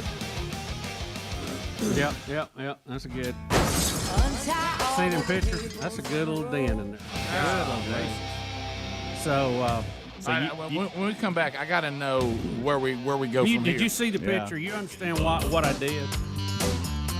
Kinda. Okay. Give me an I'd almost have to be sitting in the boat. Okay. Well, I can show you. We'll make Speedy and Helms be buoys. Okay. And we have a parody song idea that some of the audience wants from you, Rick. Okay. We need a captain's hat. We do. Please. We'll be back. Rick and Bubba, Rick and Bubba.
35 minutes past the hour. All right, so we Wednesday Bible study back today, by the way. It'll be live at noon on our YouTube channel and archived soon after. Session 5, what it means to be a disciple, the new series. All right, so we're trying to recap what happened with Bubba's pontoon. You hit a rock. You've damaged the pontoon. Thank the Lord it did not take on water. We'll get to what's going to happen now, but we have to understand how Bubba hit the rock, and for that, we're going to act it out here in the studio. Well, we're having a discussion about exactly how we need to act this out. Right. Speedy wants to be my motor, but I don't think he's big enough horsepower. I don't either. Well, I think honestly, he looks more like a buoy. Right. Well, Greg and Helmsy be the buoy. He Okay. sit in the chair and then let me push him like he's in a boat. Play along. Okay, Greg, it looks like you're going to be a buoy, baby brother. No. I'm a buoy. Mhm. All right. I want to be the one you thought you were about. Right here. Just come right here. Can you hear me, Rick? Got you loud and clear, buddy. Helms, you just come right here. All right, we're acting out how Bubba hit a rock in his pontoon. We need to go on this side, Speedy. Come back over here. Huh? Come back over here. No, you buoys, y'all stay where you are. You're anchored. I got you. I'm moving. You can't move. Yeah, all right. But, Here, y'all can be over here. Y'all can be over here. I got all right, wait a minute. So who's so? Why are we going away from everything? Well, because this is the way I was going. Yeah, and they can shoot it right You here. want me to flip it around? No, we got it. We got the camera in position now. Everything. Bubba, you're perfect. No, don't do that. Don't flip it around. The camera's got it set up perfectly. Right there. All right. Okay. All right. So these Greg's a buoy and Helmsy's a buoy. And Speedy, you're the motor. Shouldn't you face Rick so you can talk to him? That's what I'm saying. It makes a lot more sense if you face Rick so you can talk to him. All right, here we go. Back this way. All right. I had a comment that almost would have got me in trouble right there. Right here. Oh, sorry. So Does Greg's buoy need to move? Oh, right there. Now we got to change Greg over here. All right. Greg's buoy needs to move. Okay. All right. Now I'm starting to see why he ran into the rock. Yeah. That was for y'all. Yeah. All right. All right. Speedy, you're a Yamaha 200 six cylinder. I see you have your ankle brace on. Yeah. Okay. All right. Yeah. All right. Thank God for that. That or a walking boot. Oh, yeah, you that's know? right. Yeah. All right. So I look up and I see the buoy Helms. Right. Okay. You're right. The buoy. So I'm going in this direction. So I go, I need to go around this way. Correct. So I'm turning this way. Right. And the motor is stalling right now. A little bit, the motor needs to come on. So I was going to go this way, right? Right. See, this is how I envisioned it. A little bit further this way. Okay. And this would be correct. This right? was what I wanted to happen. This is what I saw. Okay. Back up, motor. All right, In reverse. Now we're in reverse. All right, go back. All right, go back. Yeah, right, I got you. All right, so you think that would have been correct? Yes. Okay. But what I really had was, Greg, come back over here now. Mm-hmm. Okay. And then, let's see, I need somebody else. Can one of y'all help me just a minute? Can you stand in front of Greg? All right, so Greg's being blocked. Is he playing the role of somebody on the boat? Yes. Okay. Yes. All right. So, in reality, this is what was taking place. I saw the buoy. I didn't see that buoy. I thought he was over there. I got so you. I'm, again, going up through here, and I go, whoa, I don't hit that. I don't go in the middle.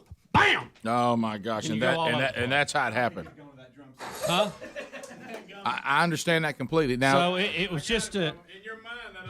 Yeah. Yeah. I actually made an adjustment to line up perfect to hit this giant rock, which is about as dumb as you can. I got it. You thought you were doing right until it hit. So what could have avoided that?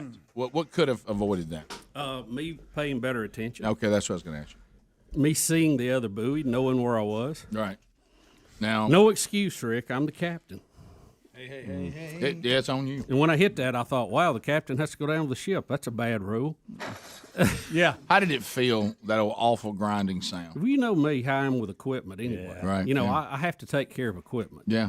I mean, I have equipment that's very much outdated, but it's still pristine the way it looks. Yeah. Mm-hmm. That goes back to the time I got my butt tore up as a kid, tearing the wheel off a little car I had. I know it. My dad, and that stuck with me right there. Well, those kind of things always stick with you. Yep. Just like this crash will. Couple of questions. I bet it won't happen again. You said you went up in the air. This is you actually flying here. This is some footage of Yeah. No, I wasn't going quite that fast. By the way, that's too much motor for a pontoon. Yeah, that is. So that looks like an airplane. They've got 350s on the back of it. Look. Yeah. On a pontoon. So did the rock act as a ramp, or did you get stuck on the rock? No, it was a ramp. Okay. It was a ramp. right. So we went airborne there for a minute, which is kind of a strange feeling in a boat. So where do we go from here? So now the great folks at Kalijah Marina are going to Elijah, we need help, Bubba. They're going to bring in the hit a rock. the welder, and he'll see what he can do. Now it didn't appear to be taking on water, but obviously it's out of form. And can you hammer that back in form and then weld it where it needs to be welded? Well, that's the thing. They can drill holes and pop things out. Yeah. Like you do a fender. But let me tell you, the old welder he'll have his work cut out on that. All right, here's another question, and this is just I just feel so stupid. Well, and we're past that. I feel like okay. letting Speedy kick me right in the butt. Yeah. But we've got. But I think the bill for this will do it. We've got 3 more. Hey. We really and honestly and truly, Bubba, got 3 more months of pontoon weather. Oh, I know. So what do you rent a boat? Do you? How long does it take to fix this? Well, I'm trying to know how long you're at the lake with no boat. Right, that's a big deal. It's not like we don't have anybody lined up to be there, but right. So we won't know probably till Friday. Okay. Can you rent a boat? Oh yeah. You tried to do that here lately though. It's like buying one. There are no boats available. Period. Money don't matter. But it doesn't matter about that. There's none available. The shortage of supplies is. When we shut down, none of us really thought it was going to take as long to get everything going again, which apparently we're still struggling with that. Yes. But to answer your question, short term is just get back in the water. Yeah. Long term may be that we need a new pontoon or a new log, as they call it, on that side, which that'll be sweet. I want to thank Betty Bussey. She just sent us some dash cam footage that she shot of y'all in.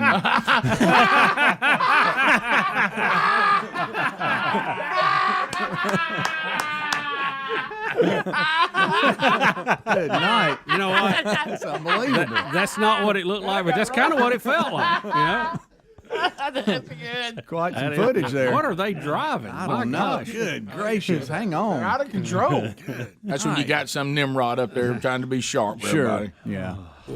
Well, so I'm sorry, Bubba. So the rule, the lesson today is pay attention where you are on the water, right. and know where your buoys are, and don't drive between two that have a diamond on it. I know some of you have no idea what I'm talking about because you didn't take your own boating test. Yeah, but that really is a thing. Okay. Here's the parody everybody's wanting. Instead of Bubba's Butt, it's Bubba's Boat. Bubba's boat. Driving like an idiot. Bubba's boat. He thought he'd get a boat. Then he went to Lake Martin and put it in the boating truck. He thought he'd get in stock. Wish he'd seen that rock. Been to Arizona. Everybody singing. Everybody sing Bubba's butt. I've had kids coming to me all the time. They sing Bubba's butt. So that's Bubba's boat. A Bubba's boat. Wish he'd had it available. Bubba's boat. Sitting at the marina. Watch the 2 buoys. Bubba's butt. Oh, boy. Buoy. Watch out. Buoy. Stay out of the middle. Stay out of the middle. They thought it was absurd. Red triangle means danger. Now he can't go over and see Herb. Bubba's boat. Oh, my gracious. Bubba's boat. He thought he could have something. Bubba's boat. But then there was 2 buoys. Oh,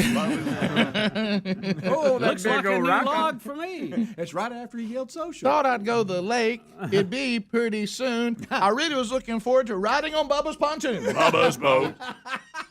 Yes, Now it's I can't parked have at the nothing. marina. Bubba's boat. Have a chocolate monkey. Not while you're driving. Well. Yeah. No. But here's what, hey, Bubba, you thought you were doing the right thing. The way you played it out, you weren't trying to go through 2. You thought you were going around. Yeah, he I knew better. No, I didn't even know I was in the middle of 2 till I was airborne and looking over. Hey, No optical illusions. what was that? A submarine? Where'd that come from? Wow. Hey, if you and little Betty, you can come down to Lake Mitchell. I got a pontoon, and I promise not to hit no rocks. That's look at that face right there. Look at that. Boys and girls. Well, you're teaching Bubba now, aren't you, buddy? Yep. Will Lessons learned. Will you be teaching Bubba now? Oh, Bubba's been going to school all week. Yep. You'll be sitting on the dock now, looking out in the water, aren't you? Yep. Remembering how it was. Back when I had a boat. Back when we were on the water. Your phone calls are next. Rick and Bubba, Rick and Bubba.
All right, to the people, let's go. 10 minutes to the top of the hour. You got room. We got 10 lines here. We can get you in. Make a comment, ask a question. Bring information to the table as you are lining up and ready to talk. SimplySafeBubba.com. Let me tell you something. The founders of Simply Safe, Chad and Eleanor Lawrence, designed their first security system in their kitchen. And they did it for personal reasons. Their friends had just had their home broken into, and they also had friends who had rental properties. They couldn't get security systems because they were so intrusive in the past. So if you would like to get a Simply Safe system and kind of come into the modern day security world, SimplySafeBubba.com can be installed by you in less than an hour. It is customizable to whatever your situation is, whether you're renting or it's your home or your business. We're going to throw in a free security camera with your system, and you're going to have great people who are standing by to help you in case of any sort of emergency. God forbid, but if it happens, they're there for you, and there's comfort in that. And it's very affordable. You're monitored 24/7 for fire, medical emergency, break-ins, you name it. SimplySafeBubba.com does that for about $15 a month, and you're not in any kind of long-term contract. You can cancel at any time, no hidden fees, no installation costs. You love it. So go get yours now. SimplySafeBubba.com. Get that free security camera. SimplySafeBubba.com or a link at rickandbubba.com under the sponsors button. To the phones we go. Let's go to Jason out of the great state of Alabama. Jason, 30 seconds and go. Jason. Your mama's boy. Let's go to Deborah in Mobile. Deborah, go ahead. 30 seconds. Good morning. I wanted to tell my Lake Martin story to Bubba. Mm-hmm. We got home on Saturday, and my husband was asking me to clean out the boat. So I was taking the battery charger from the little compartment that's under the steering wheel, and there was a legless creature there that we had brought home from the lake. Oh, no. You can't even keep Satan out of your boat. What kind was it? Now. Oh, I thought you were doing it was not an aggressive timeout. Let's go to Jeremy in Bessemer. Jeremy, go ahead, 30 seconds. Glad it wasn't a bully, right? Well, Hey. Hey, buddy. Jeremy, go ahead. Hey, this is a rather lengthy story, but maybe I get a timeout. It's worth it. Well, they've got two left. Okay, we were at the beach this past weekend and had some friends down with us, and so we decided to rent a pontoon boat as we do on occasion. And we had a lady with us that she's terrified of sharks. I mean, this lady's so scared of sharks, she wouldn't even go on a cruise ship. Okay, so we get her out on the pontoon boat. We're going to the bay. You know, we go out to the island out here. We hang out for a little while. You know, out where the Caribbean and all that is. She's fine. She gets in the water a little bit. Have a great time. We go to Pirates Cove. Everything's good. So we got to go get fuel, fill the boat up. We're headed back. All of a sudden, a rogue wave comes over the front of the boat, blows the door open. Next thing I know, she's back there almost sitting in my lap, like right next to me. So the thing was, she wasn't scared of the water. She thought a shark or some creature had busted the door open. So she thought it was coming. She thought it was coming on the pontoon boat to get her. Oh yeah. Oh yeah. She thought something was coming through the door, the front of the boat to get her. I mean, flip flops floating everywhere, paper towels floating. I mean, you know, it was hilarious. I thought he was going to say a shark rode a wave onto the boat. I didn't. I thought that's what was coming aboard, and apparently she did too. Yeah. Let's go to, is it Tamara? Tamara? Tamara? Tara? Ooh, that's good, Rick. Tammy? 33314. You know, the subject matter was intriguing. Being shot story. Yeah. I thought that had some potential. Man. Let's go Maybe to you should ask that, Rick. Paul in Auburn. Paul, 30 seconds. Go ahead. Monkey grass, green acres. Hey. Go ahead. Bubba, no way am I implying that you're an idiot, but I am. An Instagram page, called Boating Idiots. Mm-hmm. Please go and follow. You will see the most amazing boating. I can't even describe what they are, but they are amazing. And one other question: did any motor damage? No, not that we can tell at this point. everything's still being looked at. Mm-hmm. Excellent, excellent. I think I jumped over it because I was airborne. Rick, I got a question. Yeah. The picture that we showed yesterday of Bubba and the ladies happened after or before? Before. Yeah, it was last thing Sunday afternoon before we left. Full timing and everything. Yep. Bubba's boat. There it is. So at that point, you had no idea what was about to happen. No, life was good right there. I just had lunch. I was wearing part of it. Right. Somebody would have tapped you on the shoulder and said, some hey. reason you taking notes in your pocket there. Yeah, Got your right. pen. What is that, by the way? Check. No, that's something probably left over from work Friday. I had in my pocket. Some people I needed to call back, and I got to all of them. I thought, well, while I'm sitting around, Daniel in West Virginia. Daniel, go ahead. 30 seconds. Hey, I don't know if y'all have seen these memes or not swirling around the internet of Jeff Bezos next to Dr. Evil, and how his rocket looks very similar to the one that he shot out of the mountain, the volcano in the movie. Yes. Have y'all seen these? Yes, we have. Oh, they are hilarious. And then the joke Greg was making yesterday while Bubba was trying to go right over top of it fit in perfectly with all those memes. you know, we're trying not to discuss the shape or look of the rocket while Greg's in here. Right, yeah. Yesterday, we said all we had to say was, someone please steady the camera. Yeah. Like I said. Yeah, we've got some Bezos stuff coming up. And, of course, Babylon B. As rocket returns, Amazon workers shuffle back into place after enjoying a 10-minute break.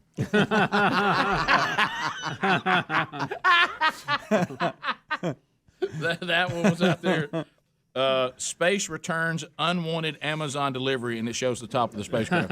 Okay. That's pretty good. They've got a ton of them out there today. Oh, yeah. There's a bunch. There's just a ton of them. Let's go to, we're going to try Tamara again. Okay. Is your name? Yes, hi, hello. Hello, Tamara. Go ahead. All right, so you guys were talking about you had never heard of anybody being shot before. No, I actually have. I don't know.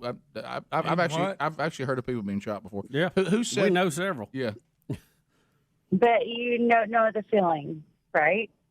We've never been no, shot. No one in here has ever been shot. Well, shot at, maybe, but not Never been actually hit. shot. Never Yeah, been that's what I'm hit. saying. Not Never- actually I'm shot. not- Never been hit. And I'm not like a goose. I mean, I'm not a dove. Okay, But so no, I actually time out, Rick. I'm sorry. We got to dig into this. My goodness. Go ahead, ma'am. I was 19 years old and I got my EMT license. Got your what license? And I literally EMT. EMT. Uh-huh. Thank you, Greg. And I worked in St. Louis. So off Goodfellow Page and Martin Luther King. Tamara, I've got can I ask you a question? What show do you think you're calling? Rick and Bubba. Okay. That's good. Sure. So Good start. So you're saying you have been Trying to work shot, or through. you've been shot at as an EMT? I've been shot at. Okay. And I've been shot. Like I received a bullet in my arm. Oh wow. So what did it feel like? More than a bee sting? Excruciating pain? It was numb. Didn't even realize it till later. It was a very pressure point, and then you just don't even realize that it's happening because. Helms, this is on you. I'm sorry. All right, top of the hour. Sorry. Look, it's go inside the buoy, not around it. Rick and Bubba.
7 minutes past the hour, the Rick and Bubba Show.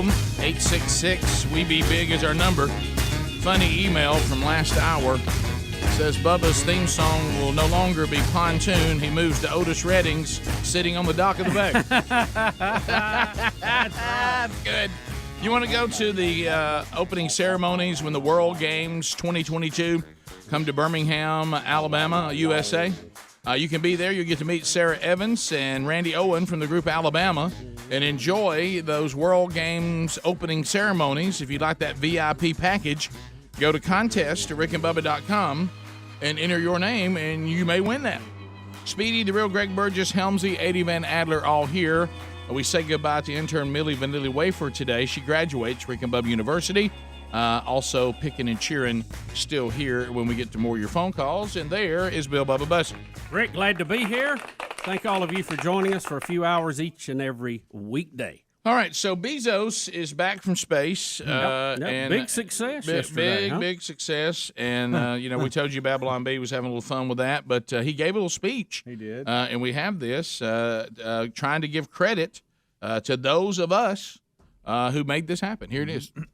I want to thank every Amazon employee and every Amazon customer, because you guys paid for all of this.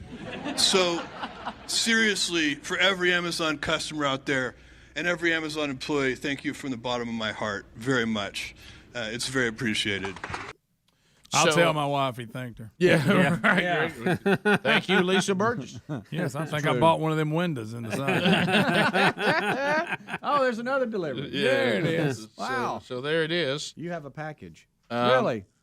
So wow.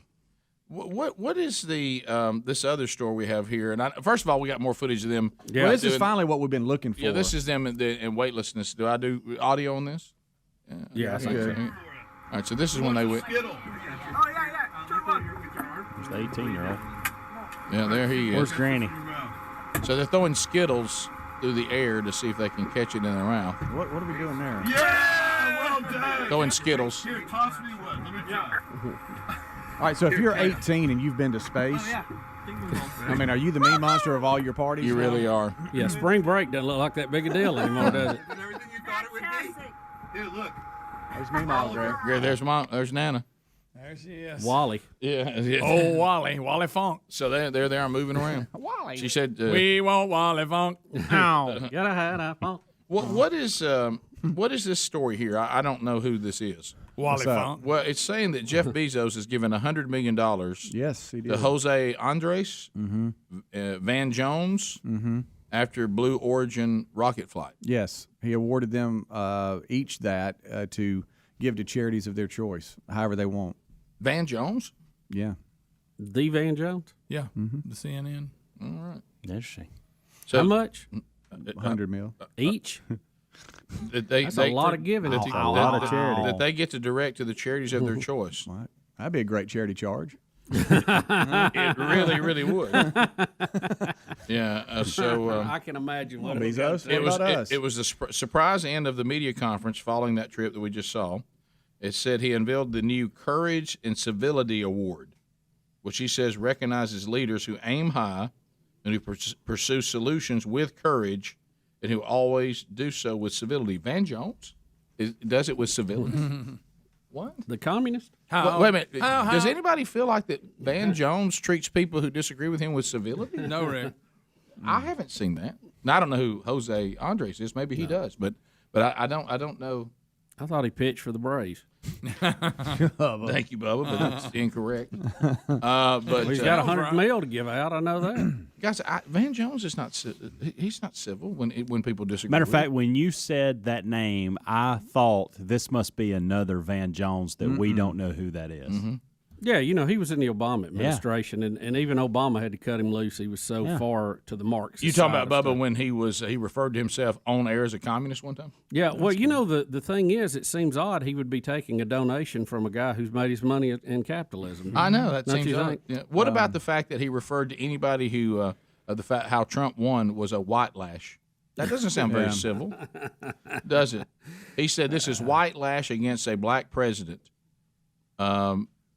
that doesn't sound very civil. Apparently, he has a foundation, Dream Corps or something, where he helps criminal justice reform or something. Of that nature. But it says civility. He doesn't seem very civil. No. To me. I mean, when he gets upset with you, if you don't agree with him, he can be really mean. Call you all kind, call you a racist, call you KKK, and I just doesn't seem very civil. I'm just saying if you put civility in it, because I can understand if I had a lot of jack.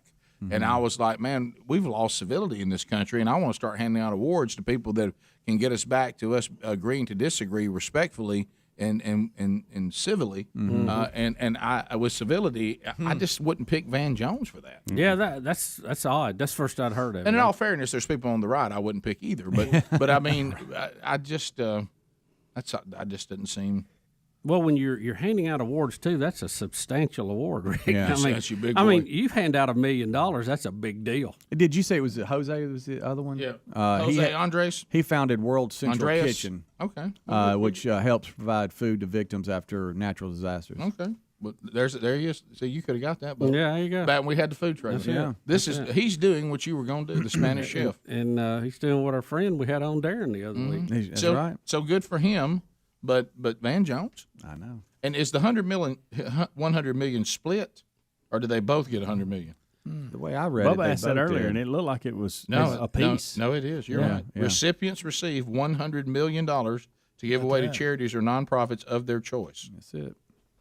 Now, does this really mean, though, like they don't ever touch it, right? Correct. They have to say, here's where I want it to go. They're earmarking it. And then Bezos sends it, because I wouldn't give it to him. No. Yeah. Probably not. And I guess it would go you're to throwing away that kind of money. I mean, what's a few $100,000 for administrating it? You know. But what you said, Bubba, is Van Jones, who once called himself a communist, to take this money from a capitalist. Yeah, he's selling out to the devil. Let's see. Somebody who practiced the free market and was an entrepreneur was able to have so much money that he can then give $100 million, $200 million. To people who need help, who are charities. So it sounds like capitalism can be pretty cool. Yeah, generate a lot of money for good things, can it? Yeah, it really can. Now some people don't do even your Marxist causes. That's right. Yeah, and a bizarre award to someone who isn't very civil. That just that's strange. We'll be back. Did you see Tom Brady and the Patriots get to go see President Biden? Yeah, after a little jab. Yeah, had a little fun there. We have that coming up. 866 We Be Big. Also, the Milwaukee Bucks are world champions. First time since '71. Little sports update next. Rick and Bubba, Rick and Bubba.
brings me to my knees. 20 minutes now past the hour of the Rick and Bubba Show. Thank you for being with us. 866 We Be Big, the O'Reilly Auto Parts upcoming events. This weekend, excited to be in Decatur, Alabama. First Baptist Church, Decatur. We're having a men's gathering that Saturday night, steak dinner. It is ticketed, so you need to check the link to find out all the information about that, guys, and I'll see y'all Saturday night. Sunday morning, there for the morning service. Honored to be there with Pastor Blake Kersey. Thank you, sir, for trusting me with that. So if you're coming to church on that Sunday morning coming up this weekend, I'll be there in Decatur as well, and looking forward to that. Also, out and about, man, church services going on. Rich Wingo will be tomorrow night. A chance to see Rich Wingo in Laurel, Mississippi at Journey Church as they continue the men's discipleship strategy. This is their next gathering, and Rich Wingo will be their speaker. So if you're in that area over in Laurel, Mississippi, make plans to go see Rich tomorrow night. Think O'Reilly Auto Parts for all your car care needs. Get guaranteed low prices and excellent customer service at O'Reilly Auto Parts. Better parts, better prices every day. Tom Brady and the Patriots were able to go see President Biden and go to the White House to be the guest of our country. Took their victory lap. They took their victory lap, like you tried to do. I hope theirs went better. So Tom Brady got an opportunity to do a little funny. Yeah, so have a little fun. Here it is. Amazing group of men. It didn't look great there. At one point, we were 7-5, struggling a little bit, as the president alluded to. But we found our rhythm. We got on a roll. Not a lot of people, think that we could have won. And in fact, I think about 40% of the people still don't think we won. You understand that, Mr. President? Yeah. And personally, it's nice for me to be back here. We had a game in Chicago where I forgot what down it was. Is he taking a shot? Is that another shot right down there? A little funny. A little shot there. Yeah. Well, that's it. And the I started to get a little secondhand in there because there was a little lack of, just a little bit of dead air between the joke where everybody was trying to figure it out. But probably speakers and being there live and trying to hear it. How'd you feel the president shouting over there? I know about that. Yeah, I thought that was pretty good. It was. Yeah, I thought that was off mic. That was funny. Of course. So that was a good joke. It was funny. It was a good one. I like it. You got to laugh at That's that. a good one. I know some people on social media aren't laughing about it. Probably should. Right. Yeah. Well, I think need to not take things lighten up, for instance. I think it was just a joke. I mean, just having fun. Yeah. Don't be another version of the very thing you don't like. Yep. Right. Yep. We do have a new NBA world champion, Milwaukee Bucks. Did you know that Gronk wasn't there though? Did you see that? No. He didn't make it. Really? Yeah, I don't know. I don't know if that was on purpose. Are you setting up a joke right here? No. I thought he was. No, I wanted to note that. I don't know if that was on purpose. I don't know if he was filming a commercial. I don't know if he was at the beach. Right. Yeah, Could have been hungover. Yeah, But he was went to visit a notably friend. missing yesterday. Yeah, went to visit a friend. Might have hit a rock in his pontoon. Right. Never know. Maybe he's injured. He's been Could there be. a few times. Yeah. How many times has he been there? He's probably got his own room. Yeah. Yeah, they've been there a lot of times. Good gracious! How many has he won? I don't know. 4 or 5? I know they played in a bunch of them. Yes. What's Brady got? What did he have? 6. 6? So Brady has got 6, right? Wow. The GOAT. And so Gronk is, I don't know. How many of those 6 was Gronk on the team? I don't know. Every one of them, wasn't It's he? got to be 4 at least, don't you think? Yeah, it wasn't quite as many 7. as Brady. That's right. So Brady they've won 7, and then the Patriots won 6 of those. Buccaneers just won their first. And I'm so used to saying that I said the Patriots went to the White House. It was actually the Buccaneers. Yeah. If I see Tom Brady, Yeah, then you just think I Patriots. think And we didn't catch it. That's what's so funny. Yeah, which means we all see him with the Patriots. Yep. But he won it with the Bucks, and the Bucks and they went there. Gronk did not go. Nice. Yeah, and so he's won 7. Gronk was on some of those. Any idea? 3, 4, 1, 3? 7. 1, 7. What's he been to 10? Been to 10. So was Buccaneers Can you 4th for Gronk or 3rd? Unbelievable. Gronk is 3. He's won 3. 3. That was his 3. No, it's actually so. This says he won 3. He got all kind of numbers. Drafted. Gronk has won 3 Super Bowl with the New England Patriots. So that was his 4th. So, his 4th. So the Buccaneers was 4th. 4. How many he's been to? Milwaukee Bucks. Milwaukee Bucks win their first How about NBA championship in 50 years. Their superstar guided the way, putting up 50 points in That's the what game. superstar's supposed to do. to seal it. Who's their superstar? It's the Greek freak Giannis. And I can't say his last name. Ain't even gonna try. I don't. It looks like somebody just Can you say a bunch of letters together. Can you say it? Oh no, I've never even heard it. I mean, it's Rick. It's my goodness. It's like one of the alphabet reasons they soup. call him the Greek freak. Yeah, because they so can't much pronounce easier. His name's freaky. Yeah. How do you even say that? He also was the MVP. You know, the thing that's kind of combo that's kind of ironic about it in the day, and you know, basketball has moved to the 3-point shot, and you know, with Golden State, it was everything. And but this is a throwback to the big center that gets the job done in the paint, and he can do it all. He moves. Rick, what's crazy? You see him. He's like 7 foot, 6'11", I think is what they list him at, but he can handle the ball like a point guard. It's amazing. Now, what's his name?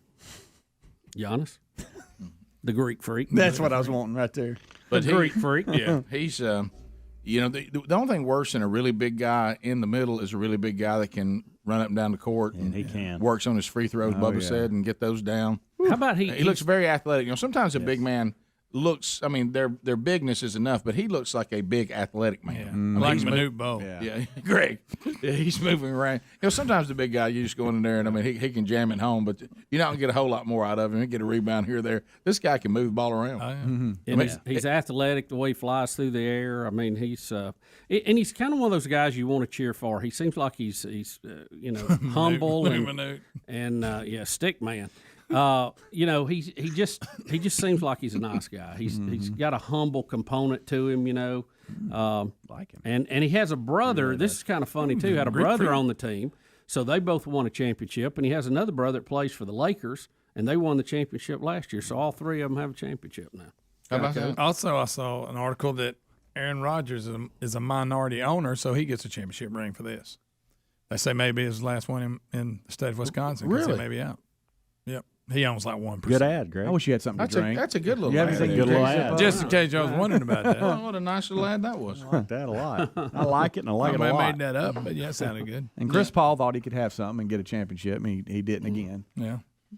He says he's not retiring, though. Everybody's like, are you going to retire now? Nope. And the thing about Giannis, too, he was coming up on a season that he could have gone free agent, and a lot of people thought, hey, here we go, L.A., you know, one of the big teams. But he wanted to stay with the Bucks, signed a deal to stay there and wanted to win a championship there. And he said he was very thankful that they, you know, drafted him as a teenager, and he just wanted to stay and be a Buck. I do love it. They call it the Deer District, and outside the stadium, and everybody's out there. That's funny. That is good. I honestly, we talked about this, and I don't mean any offense to Milwaukee fans, but I forgot y'all had a basketball team. Yeah, I did too. I didn't even know y'all. Of course, I'd forgot about basketball, but I mean, but I didn't even know. It's one of those teams you forget exist. Well, it is. I mean, yeah, it is. Now, I asked the question in the kickoff hour to the guys. I'd like to hear Rick and Bubba answer this. Is there a team out there Here you go. that you would like? Because they hadn't won a championship in 50 years. Is there another team in sports? Doesn't have to be college, or it can be an individual that you would like in your lifetime to see them win the big one. Just one time. Can I tell you one thing? I about know what the yours. Bucks? I know what yours is going to be, and I almost want to say you can't use that. Well, I'll throw them out because I don't think there's any threat. It's your dream, Bubba. Nah, I think it'd just be disappointment again. I remember when the Bucks won it last time with Kareem and Oscar Robinson. 71. So you'd have been what? 6 or 7. Yeah. Maybe going on 8. Mine may surprise you. Mine may be the Detroit Lions. Okay. I mean, can we not? It's a good one. Can we not have one for them? Yeah, really. Just, They've been around a long time. Yeah, let's bring Barry Sanders back and give him some kind of honorary ring. You know? Oh, let me think about it. Is this is it just football or any sport? It can be even an individual. Okay. Bottom of the hour. Rick and Bubba, Rick and Bubba.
35 minutes past the hour. The Rick and Bubba Show. Thank you for being with us. CandidCO.com/Bubba. So, if you have not been there, I suggest you go there, especially if you're thinking about doing something, maybe about your teeth. You don't like your smile. It needs some work. This is a great opportunity. But let me tell you, when you're thinking about doing something like this from home, be sure you're dealing with CandidCO.com/Bubba. Less expensive, great results. You don't have to keep going to these appointments. You have an orthodontist that deals with you from the very beginning all the way through. And that's the point I want to make. I mean, we always go to a specialist. If our car breaks down, we want a mechanic to fix the problem. If we got problems with anything involving our shower, you'd call a plumber. So if you need your teeth straightened, you wouldn't go to a general dentist because that's not their expertise. You'd go to an orthodontist. And so when you're dealing with CandidCO.com/Bubba, you're dealing with an orthodontist. That's not the case with some of the competitors, so be sure you know that. And as I said, that orthodontist is with you from the start to the finish. And these are the invisible, comfortable, aligners that you wear. You're going to love the price on these. You're going to love the results that you get. It's going to take 6 months to get it completed, but you're going to start seeing results much sooner than that. And we get you $75 off your starter kit if you use the promo code Bubba when you go to CandidCO.com/Bubba. Use the code Bubba. That's Candid, then the letters CO.com/Bubba. There's a link also at rickandbubba.com under the sponsors button. Finishing up sports a little bit, kind of an interesting interaction. Deion Sanders, of course, is now the coach of the Jackson State Tigers in the SWAC. And, I think what let me be clear before I get in trouble, Coach Sanders is trying to do is to bring for people to take the SWAC serious. And I think that's what's happening here. Now, this is going to feel awkward, and Speedy, you probably can't even watch it. Yeah, I almost melted. Right, but you hear him talking about we got to change the way we've done things in this conference if we want to get to the level that we should. And I don't think people take us serious, and and we've got great players here, and we need to do a better job promoting ourselves, marketing ourselves, getting our players into the league. And you saw him doing a speech like that. And so he comes in, though, as a celebrity and prime time and all this. And this takes place in it looks like a Zoom interview. It's the SWAC media days, kind of like the SEC's having their media days. Understood, the SWAC conference is having theirs. So here's the interaction here. Sus, you're up. Hey, Deion, was just wondering if you could. Hold on, let's back up a little bit. You don't call Nick Saban Nick. Don't call me Deion now, okay? I call Nick Saban Nick. Yeah, you don't. No, you don't. No, you don't. That's a lie. If you call Nick Nick, you get cussed out on the spot. So don't do that to me. Treat me like Nick. Okay, Deion. Just. And he walks out. So he walks out the interview. So he gets up and leaves. What, prime time? I'll be honest, though, and it's a little silly, but I don't like that reporter. I can tell I wouldn't like him. No, I agree with you. It's like he, I mean, I don't have a problem with calling him Deion because we talked about it a little bit earlier off air. He's Deion Sanders. People know him as Deion Prime Time. Now, he says you can call him Coach Prime. Now, if I can call you Coach Prime, why can't I call you? Right. Well, and he's incorrect, by the way, and they've showed examples. Yeah. People do call Coach Saban Nick. Yeah, and it never bothers him. I think it's customary if you're addressing him, it would be Coach Saban or whatever. But once you start an interview and you have another question, when it's a more personal setup, because you've seen people call him Nick, you've seen people call Gus Malzahn Gus, as they're discussing things. So I don't know, and especially when you had all the glitz and glamour of Deion, I don't know why you're now drawing a line on this all of a sudden. But again, it looked like he came out of the gate really just kind of cutting up, and then the guy kept on, and he's like, eh.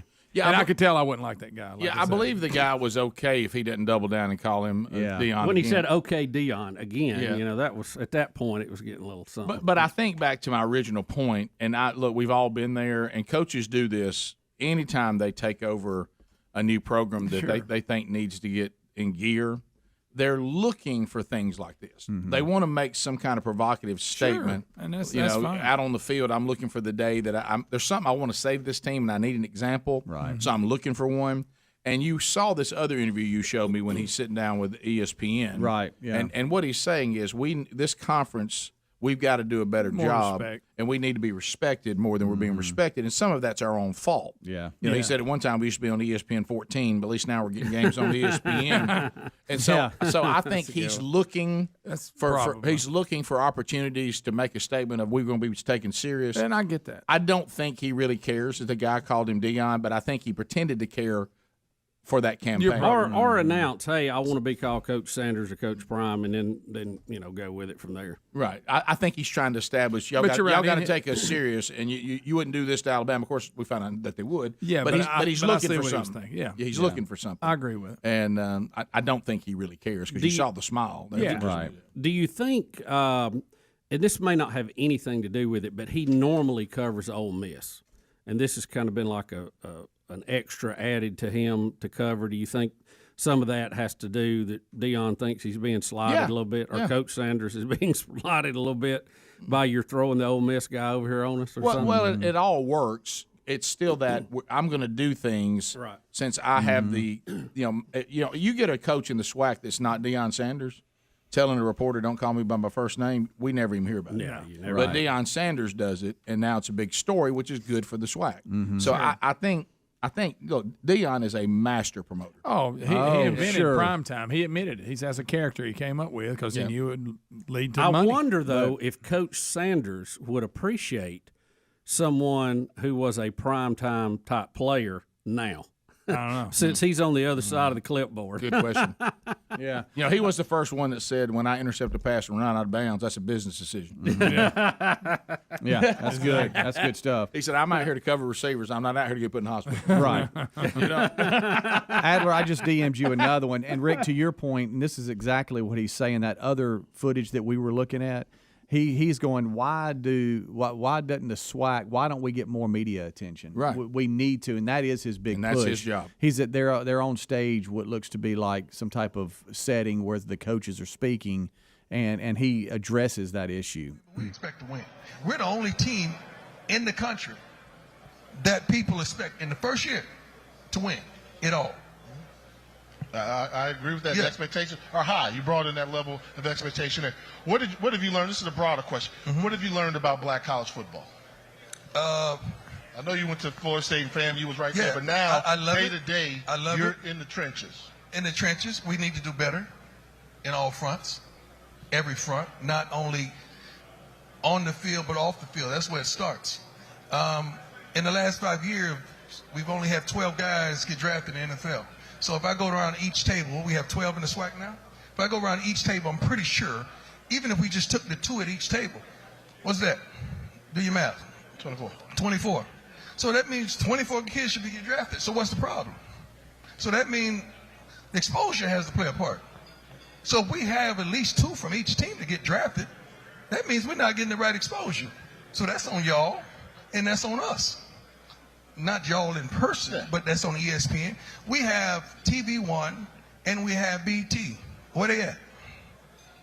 But we black. We keep it at 100. Where they at? I got time. I got time. We thought, you work for ESPN, and thank God we're not on ESPN 14 like we were. Funny. So you see what he's saying. Yeah. And so he's doing his job, and that is bring attention to the SWAC. And one of the things you can do is find a moment that you even pretend to be disrespected, even if you weren't. Mm-hmm. And you're talking about, we're going to get respect. We're Sure. going to change the way people see us. And that's all part of it. Yeah. And so I think there's more of that than anything. But he's proven that's what he knows how to do. Sure. And I'll give him this. It was a crazy year last year for all football. You had some playing in the spring, some They played in the spring. in the SWAC fall. did. Some were split. And he had a winning record, 4-3. Yeah. So 4-3 first year, but it was that spring thing. yeah. And, But you know what? Better than 3-4. Somebody broke into his truck and stole the stereo. Yeah, which right. I remember owned that. me. Mm-hmm. Something about that was funny to me. Yeah. So anyway, so I it's a good headline, and I enjoy it, and I like those kind of things. I know it makes you speedy uncomfortable. Sure. But I think he's just doing what he does. and I think it'll be good for the conference. We'll be back. 866-WE-BE-BIG is our number. What's on your mind? And if he's very successful, will he stick around? You know, when the bigger schools start calling. I know. We'll see. 15 minutes to the top. 866-WE-BE-BIG is the number. More of the Rick and Bubba Show coming up right after this. Rick and Bubba, Rick and Bubba.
10 minutes to the top of the hour. The Rick and Bubba Show. We're back. 866. We be big. The number.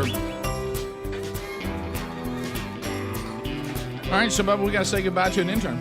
I can't believe I know. the semester's already over. All right, so go take your seat over there. It's time for us to say goodbye to Millie Vanilli Wafer. Take the money and run. Yep. I'm out. Vanilli Wafer. So a lot of history here. First of all, legendary. First group of interns to come back after the pandemic. When we had to shut the whole thing down, and then so we were waiting to bring the intern program back. We did. You were one of the first ones our first class to come back. Yep. And I know there's still some things going on that we still got to get through this fourth wave, but we felt like it was time to bring the golden ticket seats back, bring you back, tell everybody to practice their own individual decisions on what to do, and you have been here, and then you go historic and sign an NIL deal with the Rick and Bubba Show. So that, a lot of things. I mean, this is a class that will always be remembered. I know it was a lot. I was not expecting that. So. Yeah. Well, in fairness, we weren't either. Yeah, we weren't either. We just saw that come out. We saw that come out of nowhere. So, were you familiar with the show before you came here? I wasn't super familiar, but I listened to it sometimes when I was in Alabama. Me and my dad were headed to Lake Martin. We would always turn you guys on. But it's cool, like being here, seeing everything happen, getting to know you guys. Learned a lot. So about you guys. Did your dad ever hit a rock about going on the wrong side of the pontoon? No, he is not yet. Yeah, that hadn't happened. I don't know if he'll let Bubba use his though while he's out. I wouldn't. Yeah. We were teaching Bubba. Yeah, that's right. So you said you have learned a lot. So what are some things you've learned? Greg can eat onion rings in the 6 o'clock hour. That's Absolutely. impressive. That is impressive. Bubba's love for bacon every morning. Yeah. Speedy and Richard Simmons. Oh, you remember that? You learned that? She learned about that. Hey, were you fed this stuff? I'm just you talking about their relationship? spitting out what I got out of this experience. So you took Richard Simmons from here. Okay, Yeah. that's good. That's quite a story. That is. She said it was things she didn't know. It stood out to her. So, Well, good. So are you going now? What are you going to try to do with your life? Rick. Besides that big contract, moving forward. Still praying about that. Yeah, I'm just saying. If you came here to learn, but I mean, can any of this be applied to what you're going to do? Is kind of what I'm asking. I'm looking to go into artist management, so I think everything I've learned here. Oh yeah. Will help me with that. Yeah. So. She got her big senior year coming up, playing soccer. Yeah. With Tribeca. With an NIL deal. Mm-hmm. Did it bother you, some of the soccer comments that have been made? Did you know what you were getting into, our view of soccer? I honestly didn't know that people were so opinionated about a silly, like, not that it's silly, but it was in fun, and I got a lot of comments saying I was cheap for taking it and stuff. Oh, what, for taking the NIL deal? Yeah. What? Yeah, for only taking $100, which I thought was like, I don't know, get a life, you know? Yeah. Get a Did life. they not hear about the spatula? Exactly. Yeah, for real. Exactly. Does it amaze you? And I know it does me sometimes that, that the society we're in right now, how many people seem to have lost a sense of humor. The humor of what we're doing, like in this case, these people, the humor just went right over their head. They think this is like a serious. I mean, they didn't catch that this was a bit. I feel bad for those people. I know. It really Well, is. I mean, and too, for Kennedy and her school and her soccer program, she got a lot of publicity and did several TV interviews. Did a great job with those, and got I guess it was your athletic director got a whole afternoon on the sports talk station in Nashville talking about sports and NIL deals, which I doubt they cover Tribeca a whole lot. At least to that level. No one really knows about Tribeca, to be honest. They do now. So now they do. They Put do. them on the map. That's it. See? Now, I will tell you, I told Kennedy, I asked her if any of the rest of the girls were jealous, and, we didn't want to cause a problem. And I said, maybe Rick and I can do something for the rest of the team, maybe buy them a meal or something after a big win or something. And I said, how many girls are on the team? She said, about 30. I said, how about some more T-shirts? How about some Rick and Bubba Expo T-shirt? Well, we'll take them all out to lunch and give them a nice lunch as soon as Speedy can pay for it. That's right. Okay. That's right. Well, boy, Richard Simmons and that. So you were telling us, when do you actually report for soccer, and you have a physical you have to pass right away? I have a fitness test I have to pass August 16th. So okay, I'll head up there for meetings and stuff like that. Is that pretty rough? The fitness test? Yeah. It is if you're not prepared, but if you're prepared, it's pretty much mental. Are you? It's more So of a if you had thing. to do it right now, are you prepared? Yes. Okay. So what would you have to do? I know. I was always not prepared for that. I mean, It's kind of like Navy SEAL training. What would you have to do? Like what do you got to go through, and what kind of time you got to be, and all that? So we run the beep test, which is the Nike Spark. So it's like this recorded test, and you have 22 yards down and 22 back, and you have to make it by the beep. So like speed up the beep, and then it'll tell you when you're supposed to be halfway, and then it will have like a final beep, and if you're not back, that's the level you stop at. You call it the beep test. Beep See, I've never test. heard of it. Have you heard of the beep test? We're gonna start doing that. I've never heard of the beep test. No. It's pretty popular. Have you? Is this every year you have to do this? Is it the same in one? in the fall and the spring. What happens? Just I'm just out of curiosity here. What happens if you don't pass it? You get another run at it, or are you done? Is it at 5 a.m. the next run? You go to morning trainings. Our okay. coaches don't allow us to call it this, but we call it fat camp. Yep. So wow. if you, There it is. There it is. Sorry, guys. Yeah. There it is. Yeah, you'll just. That's when you're running. Like you have fat camp on your mind, and that'll get you to 30. Yeah, it will. Yeah, it will. Bubba's lived in fear for 27 years on this show. That'll get you to 30. But yeah, you don't get to train until you. You at can't least get Bubba make to it. get in the van. No, I stay clear of any white vans on the corner. They're gonna take it in the fat camp. Afraid they're gonna throw a quilt on me and cram me in there. Yeah, I just knew you don't want to miss it because from the boys they've always said the second chance is always really, really, really early the next morning. It is. Yeah. And then every morning after. Well, that. it's early the first morning. I think we run it at like 5:30. Yeah. Oh, yeah, Sure sure you you do. The old Sure you beep do. test. I can tell you what happens if you don't come prepared from my experience in 1983. Yeah. What you got, Rick? Well, you have coaches scream at you going, why did we give you a full scholarship? Did you not, did the workout we sent you, did you not get a copy? Did you not go get the mail? I saw it. I just could, I give you respect for being so self-disciplined. I mean, Dedicated. I knew what I needed to do to get ready for my first ever 2-a-days at college level. I knew what I needed to do. They sent it to me. I just didn't do it. You know what I mean? You just put it off. Yeah, Seemed to roll next back week. over. I kept screaming, let's get into pads. What is this, a track team? That didn't go over either, by the way. No, buy that. People hate that. Yeah. No, you don't think Coach Abbott hated that? Oh, yeah. The way he did it is we had a course that we ran, and Bubba, I think, knows about this course. Oh, yeah. But how he would handle it is there was a halfway point, and so if you weren't at the time of which you needed to be back halfway at this point, you turned the hill. You had a place you could walk across. Well, that's kind of what we did. You walked to the top, and then you ran to the top, walk across, and then you needed to really book it back if you were going to make it on time. But at that halfway point, he knew there's no way these particular guys, if they're here at this point in time on my stopwatch, they're not going to make it back. So he wouldn't let us finish. He made us run that hill until we threw up, and then he would let us finish. And that was our fat count. No It fat happened camp. instantaneously. Pray for me. So will you be in our area playing, or do you know your schedule yet? We usually play Montevallo. That's as close as we come. But That's I don't know close. if they're on the schedule this year. Fly away, little bird, with your degree in common sense from Rick and Bubba University. Thank you, Kennedy. Thank you. Rick and Bubba, Rick and Bubba.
6 minutes past the hour of the Rick and Bubba Show. 866 We Be Big. Speedy, the real Greg Burgess, Helmsy, Eddie Van Adler, all in the mix as another hour is rolling.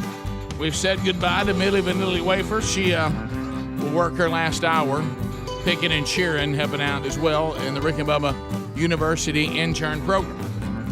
Welcome back. There's Bill Bubba Buss. Rick, glad to be here, and thank all of you for joining us for the little party we call Rick and Bubba. Well, Bubba, this one, well, there it is.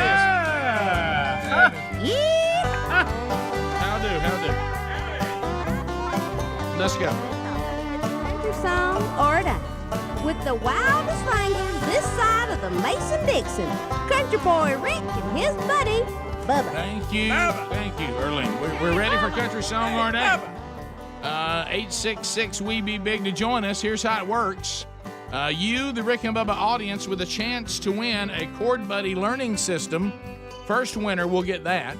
If anybody else wins, and then you'll get something out of the Rick and Bubba store. But our first winner will get a Chord Buddy, an instruction book, free app lesson. Got the videos that come with it. Chord Buddy songbook with over 100 songs. Woo! Now, here's how you play. You must hear Bubba, and you must decide and discern whether the title that Bubba is giving you is the title of a real country song, or did Bubba just make it up? And as a disclaimer, Rick, we're going by what's on this sheet. If something has changed between now and then, we're still going with the sheet. Right. You must get three this right. Is like match Moultrie. It is. It really is. Disclaimer there. If you think it's a country song, say country song. Mm-hmm. If you think it ain't, say it ain't. Mm-hmm. Three in a row, you win. Yep. You must do three in a row. There's no let me try again, say it again. Let's no time to Google it. Let's on this round. You gotta know it. Let's be ready to go.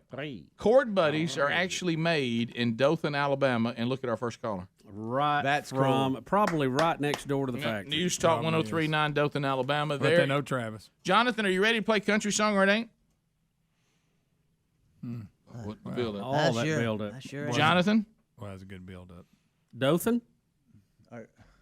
I'll take the notes. I'm going to take that speech back. Hello. Wow. But you know what I've learned? I think the more I set up a call, the worse it goes. Hey, and I tell you who we got on line one. You ought to wait till they build this for you. Hey, and then it just goes. Wait till they answer and then build them up. That's what I got to do. That's a good one. Watch me set this up. And go. You can tell I've been around for a while. Let's go to, is it Mikey? Is it Mikey? Yes. Okay, what is happening? Something's going on. Somebody in Dothan's just screaming. There he is. All right, is it Mikey? It's Mickey and Brantley. Mickey. That's not how you spell Mickey, by the way. That's how you spell Mikey. It's Mickey. Do I not have the Mickey Mouse Club? All right, so Mickey and Brantley. Mickey, you know how to play? Yes, sir. All right, so here we go. Here's title number one. Nothing puts me in the mood for love like a good shampoo. Country song or it ain't? It is. I'm sorry, it's not.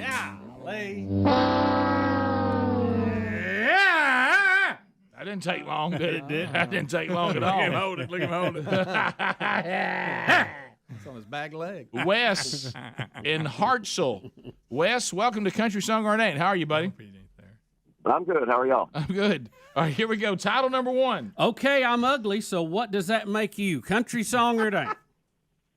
It ain't. You are correct. It is not. And there's one of them. You got to get three. Not two, but three. You got three. All right, here we go. Title number two. If Hollywood don't need you, honey, I still do. Yeah. Country song or it ain't?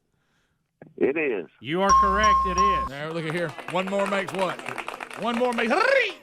And that also, you know what? If you do the number three, it also is a W, which makes you a winner. That's right. All right, Wes, this is it, buddy. I mean, a lot of pressure. There's your chord buddy on the line. Here we go. Title number three. If I can't be number one in your life, then number two on you. Country song or not? Oh, God. It is. You are correct. It is. Wow. Are you serious? I got right there. Yeah. So, Wes, congratulations. Number two on you. That's right. You've won yourself a Chord Buddy, an instruction book, the free app, lesson plan videos, and a Chord Buddy songbook with over 100 songs. Sing it. So what hand do you strum the guitar with, left or right? Right. Right-handed. All right, so we'll put you on hold. And congratulations. Thanks, sir. And enjoy making music on the very first day with this learning system. There you go. on Holy Ghost. All right, so the Cord Buddy's off the table. It's done. We send that with Wes in Hartsville. But we continue with prizes from the Rick and Bubba store. We go to Randy in the great state of Mississippi. Randy, welcome to Rick and Bubba. Are you ready to play country song or it ain't, sir? Yes, sir. Yeah, are you ready? Yes, sir. All right, here we go. Title number 1. If my nose were full of nickels, I'd blow it all over you. Yes. Country song or it ain't? It's not. I'm sorry, it is. You're kidding. Come on. Huh? Sing it, Greg. I think that had a little off speed on it. Didn't you? Yeah. That moved a little bit. I think somebody needs to check him I'd for blow spider it tack. all over you. He's using spider tack over there. Yep. Go check him. How do you think it goes, Greg? This is one of these. You feel like a fool. Todd in Kentucky. Todd, welcome to Rick and Bubba. How are you? All right. Yourself? Well, I'm fired up. I don't know any other way. All right, here we go. Title number 1. Such a long memory for such a short skirt. Oh. Country song or it ain't? What? Oh, it sounds country. Yeah. Yes. I'm sorry, it's not.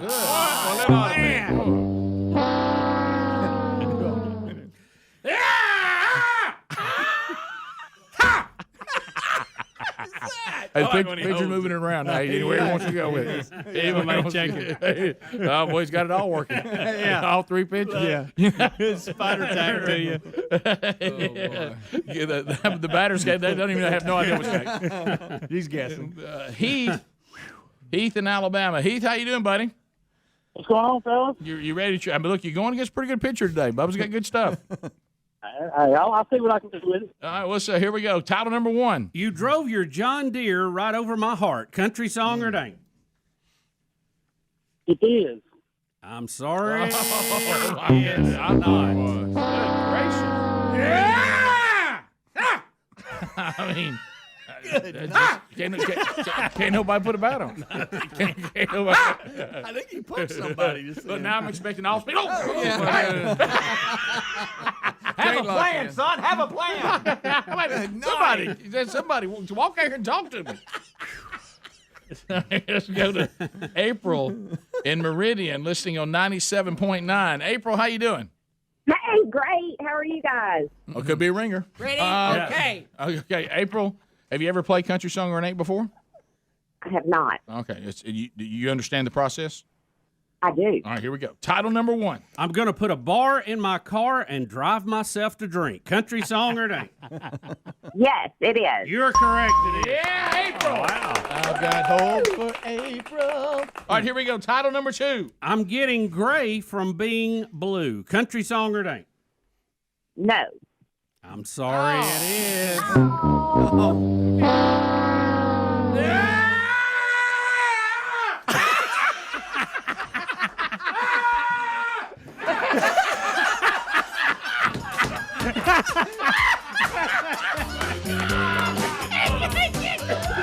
Even with a hurt foot. By the way, all that we just saw had nothing to do with this game. It all had to do with the pontoon.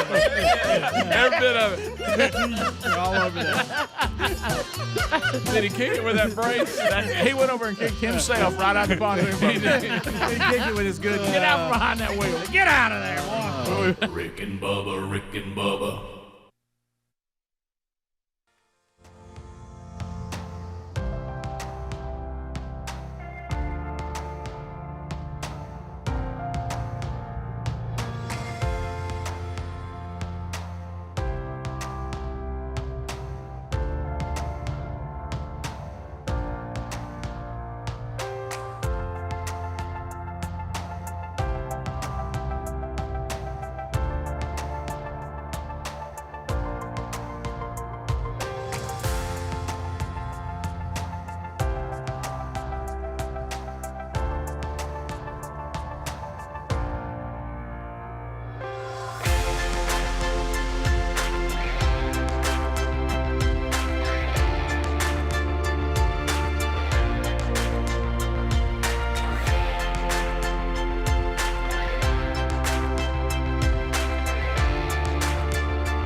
got one winner in Country Song or It Ain't.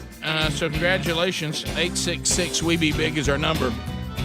We thank you for being with us on this edition of the Rick and Bubba Show. Wednesday Bible study back today, live at noon Central Time on the Rick and Bubba YouTube channel. And then we'll be done at around 1 Central Time. Then it'll be archived around 2 Central Time. And then it's available for you to consume on your own time if you don't catch it live. And then tomorrow we'll do another Rick and Bubba University, the podcast. That'll be out this weekend. All right, so Bubba, just when you thought the Delta variant wasn't enough, as there's a murmur of a fourth wave that hopefully will be the end of this pandemic, and we'll get through it, not shutting everything down again, and everybody practicing their own safety, and hopefully we'll get through it. It's not to the level of anything we've had so far, but it is still there and is clicking up a little bit. And you think, all right, well, we need to pay attention to that. We need to, be aware, and let's learn from what we've been through in the past. And just when you think, well, let's focus on that, here comes monkey bee virus. What in the world is monkey bee? China reports first human case of monkey bee virus after a veterinarian's death. This is getting to be a little repetitive here, Rick. I mean, can we not have any disease start somewhere else? I know. What is the deal? I don't know. Why is it always China? Don't you think that's a fair question? Yeah, it's a very fair question. I know you're not allowed to ask it, but it's fair. We had this one Monday we didn't get to. I mean, have you ever heard of something starting in Canada? Anybody? Right. Never. Right. Huh? Hey, have you got the Canada cough? Have you heard about it? No. Every time you cough, it smells like maple syrup. Yeah. Never hear it. Never hear it. But China has the first human case of monkey bee virus. Mm-hmm. This is the first case detected since 1932. Ooh. And there have been fewer than 100 diagnosed human cases. What in the world is monkey bee? Look at the picture of that virus. I don't know if that's accurate or not, but doesn't that have that same little spot that the COVID thing had on it? Here we go again. Oh boy! Well, I told you after what this did, either intentional or accidental, if you are a third world or a bad actor out there in the world full of evil and hate and discontent, man, you have loaded up because you go, man, chemistry set, that ain't nothing. This nuclear stuff we're trying to build was a waste of time. Mm-hmm. Let's get us a virus going. We can get that going right away. So, Rick, where's the monkeys at? They hadn't given it Give us a monkey or a bat, and we'll get this thing going. Yeah, they hadn't given it a cool name. Are we actually going to call it monkey bee? It's called monkey bee right now I think we ought to call it monkey butt. Until an organization representing monkeys saying this makes monkeys look bad, and then we'll have to drop it. Then we'll just call it, the monkey butt virus. Delta bee or something. Yeah. Monkey butt. By the way, let me correct myself. It was first detected in 1932. Okay. We had a case in 97. And boy, you don't want to hear this because when you hear this, Rick, I'm already struggling with some of the information I'm getting from this one. Yeah. Are you ready to hear about this though? How she was infected?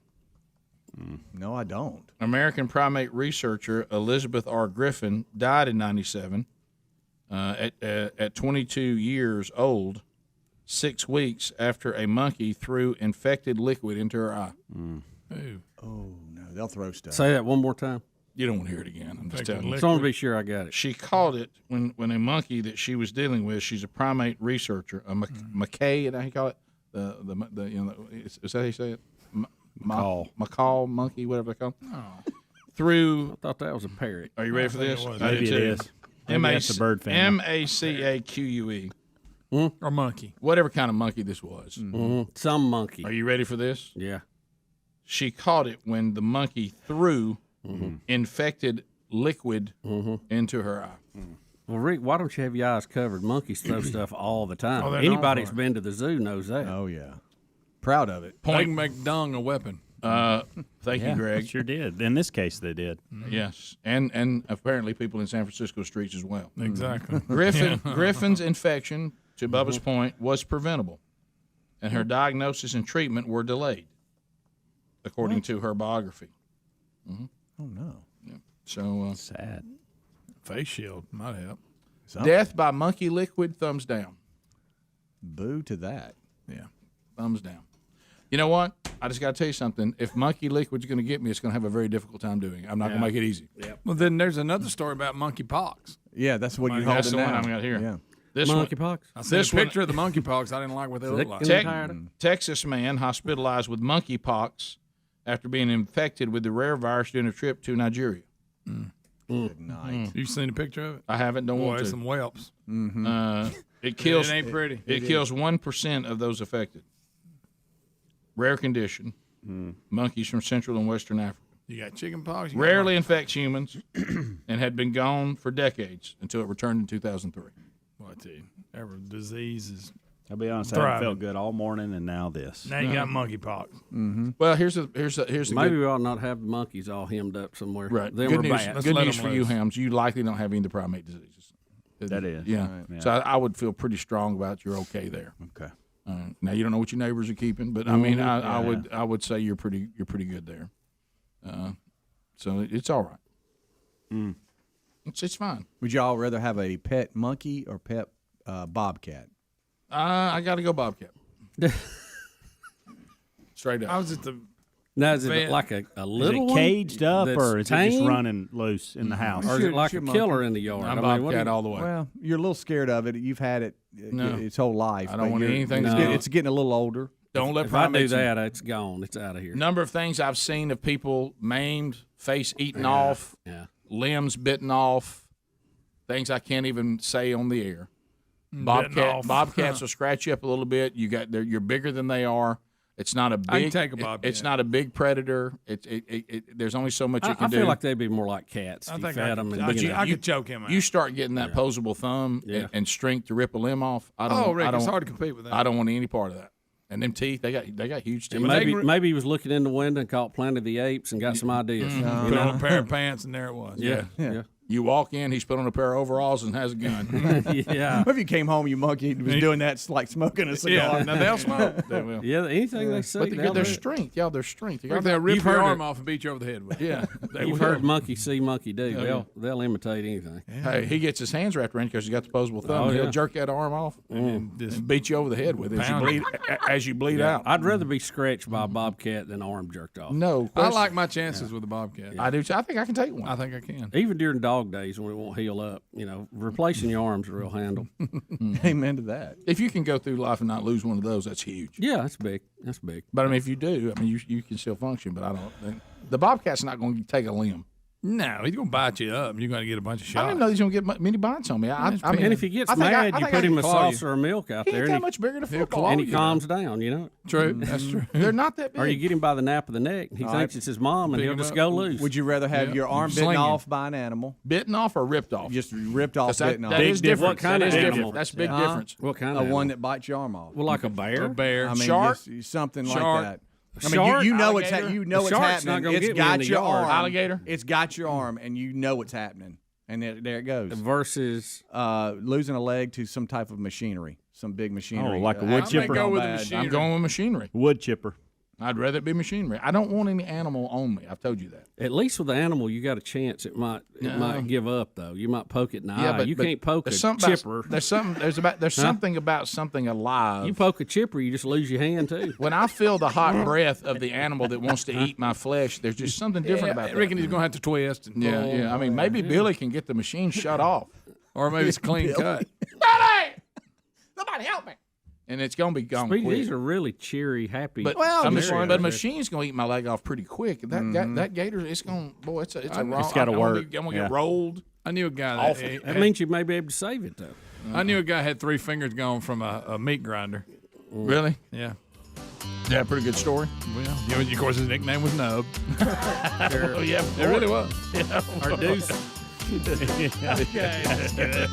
was. Yeah. Did you give it to him? Boy, I tell you, He was good with what was left. He was a lineman. He could work. yeah, really. Yeah. He had a funny looking rubber glove they get made for him. How cool would it have been though if he'd been a Texas fan? He's got it set up, ready to go. Rick and Bubba, Rick and Bubba.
So here we go. 35 minutes past the hour. Phone troll. Anybody can speak at 866-WE-BE-BIG if you can get in. And there are plenty of lines available now, so you can. At 866-WE-BE-BIG. And we'll chat with you. You make comments, ask questions, bring up topics you wish we would discuss. Whatever the case may be, this hour belongs to you, and this segment is completely run by you. You'll dictate the topics at 866-WE-BE-BIG. Do want to tell you about helixsleep.com/Bubba as your phone calls roll in. Allform.com/Bubba, if you remember, joined our team not too far back, a few months back, with this their incredible furniture. You know, they're based out of North Carolina. Well, they also have helixsleep.com/Bubba, where Greg and Lisa Burgess got their new mattress and they filled out their questionnaire on how they prefer to sleep and what kind of firmness they like in a mattress. What are you guys? What's your firmness? Are y'all medium? Medium. Yeah. I didn't see you on the soft or the hard end, really. No, yeah, medium's about right. Medium's about it. You feel good? You snuggled all up in there? I sleep like crazy. Snuggled up in my new Helix. I am Rick's brother. I mean, the minute I lay on, I fall right asleep. Now, that may be because I got up at 2:30 that morning before. Could have been that. Right. Yeah, I'm not sure. Greg, your endorsement is good, but let's be honest. You're just looking for a place to lay down. And as I've said before, let's talk to Lisa about it. You got to love a mattress named after a Canadian heavy metal band from the 80s. Greg, that's not what they named it. Helix. That was y'all remember the band Helix? Yeah, I do remember. but that's not what They make did. this mattress. helixsleep.com/Bubba. In their garage. If you use our URL, we're going to save you $200. It only takes a few minutes to fill out the information. I mean, it's real quick. And then they send it right to your door. You got 100 days to try it. If you don't like it inside 100 days, they refund you the money. You have nothing to lose. See? And we'll send it to the door at $200 off by going to helixsleep.com/Bubba or look for the link at rickandbubba.com under the sponsors button. You'll be glad you did. Yes, you will. Hayden, out of the great state of Alabama, 30 seconds. Trolling. Keep them phones a trolling. Here we come, phone trolling. Phone troll. Hayden, welcome to the show. Go ahead. Hey, Bucky, Crash Great Acres. Thank Thank you, you, Hayden. sir. We appreciate you listening, buddy. So what's on your mind today?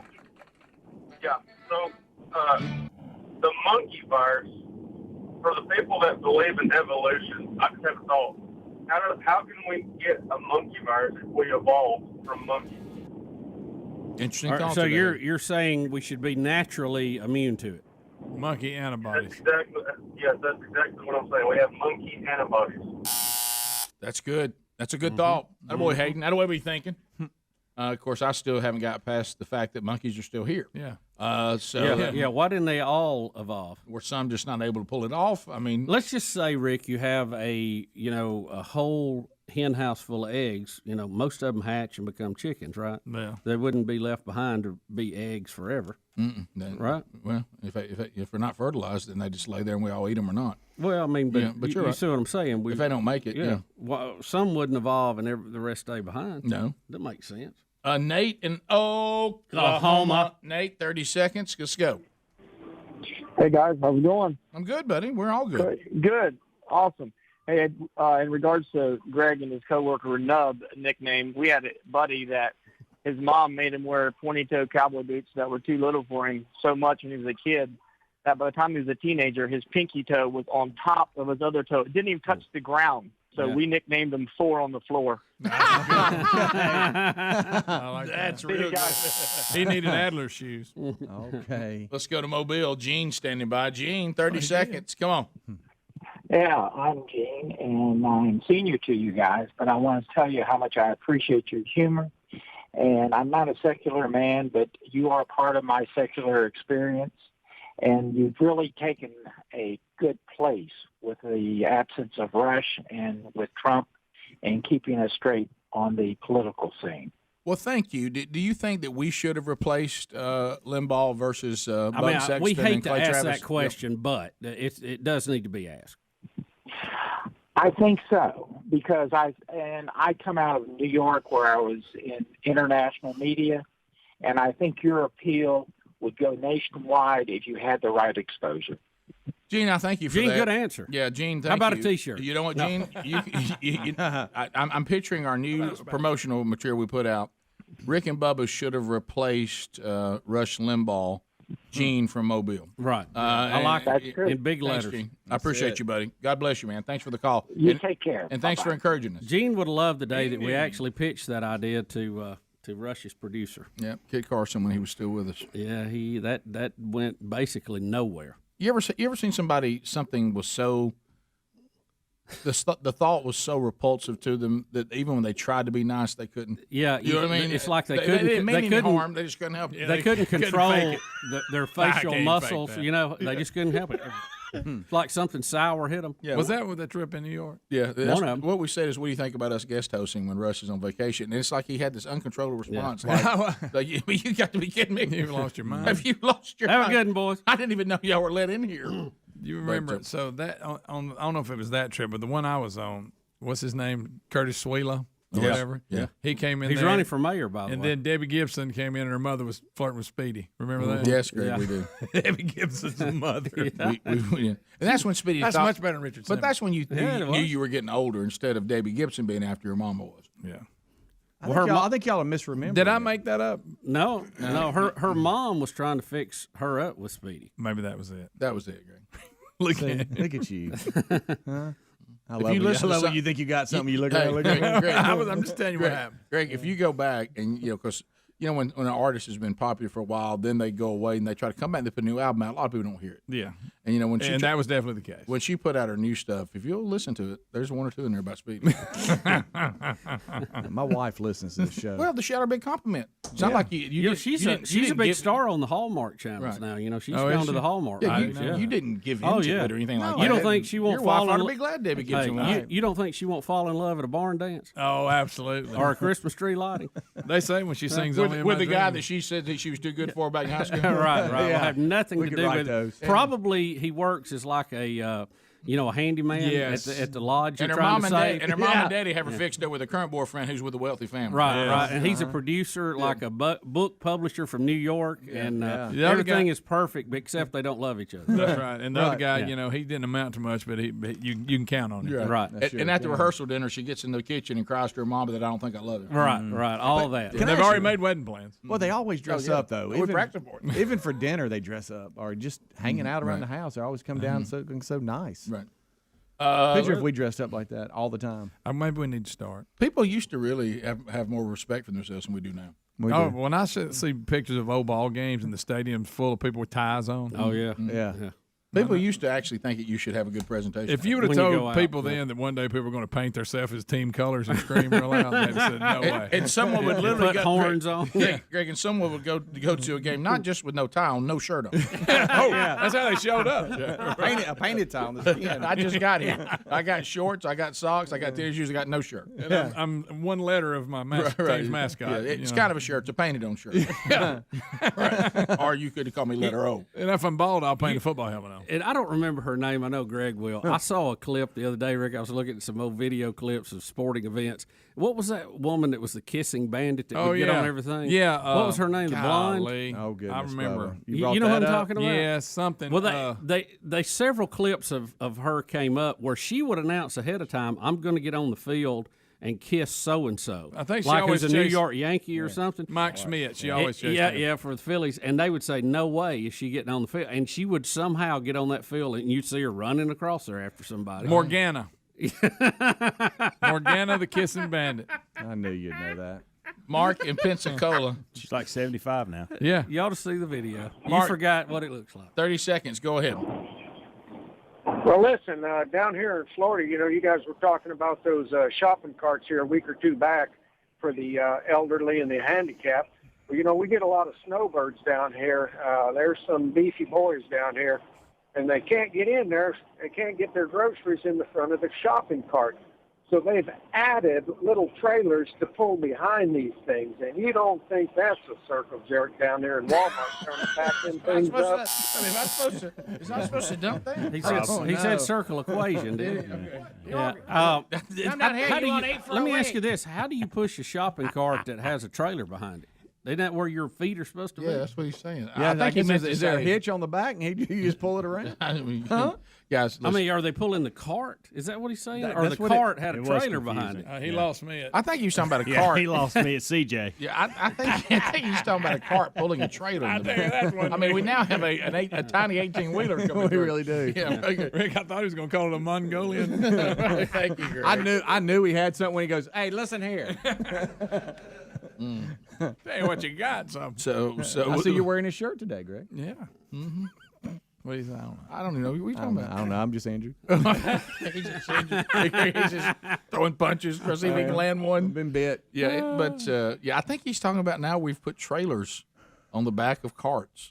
I mean, it won't be long. There'll be like trains. How do I Google that? I don't know.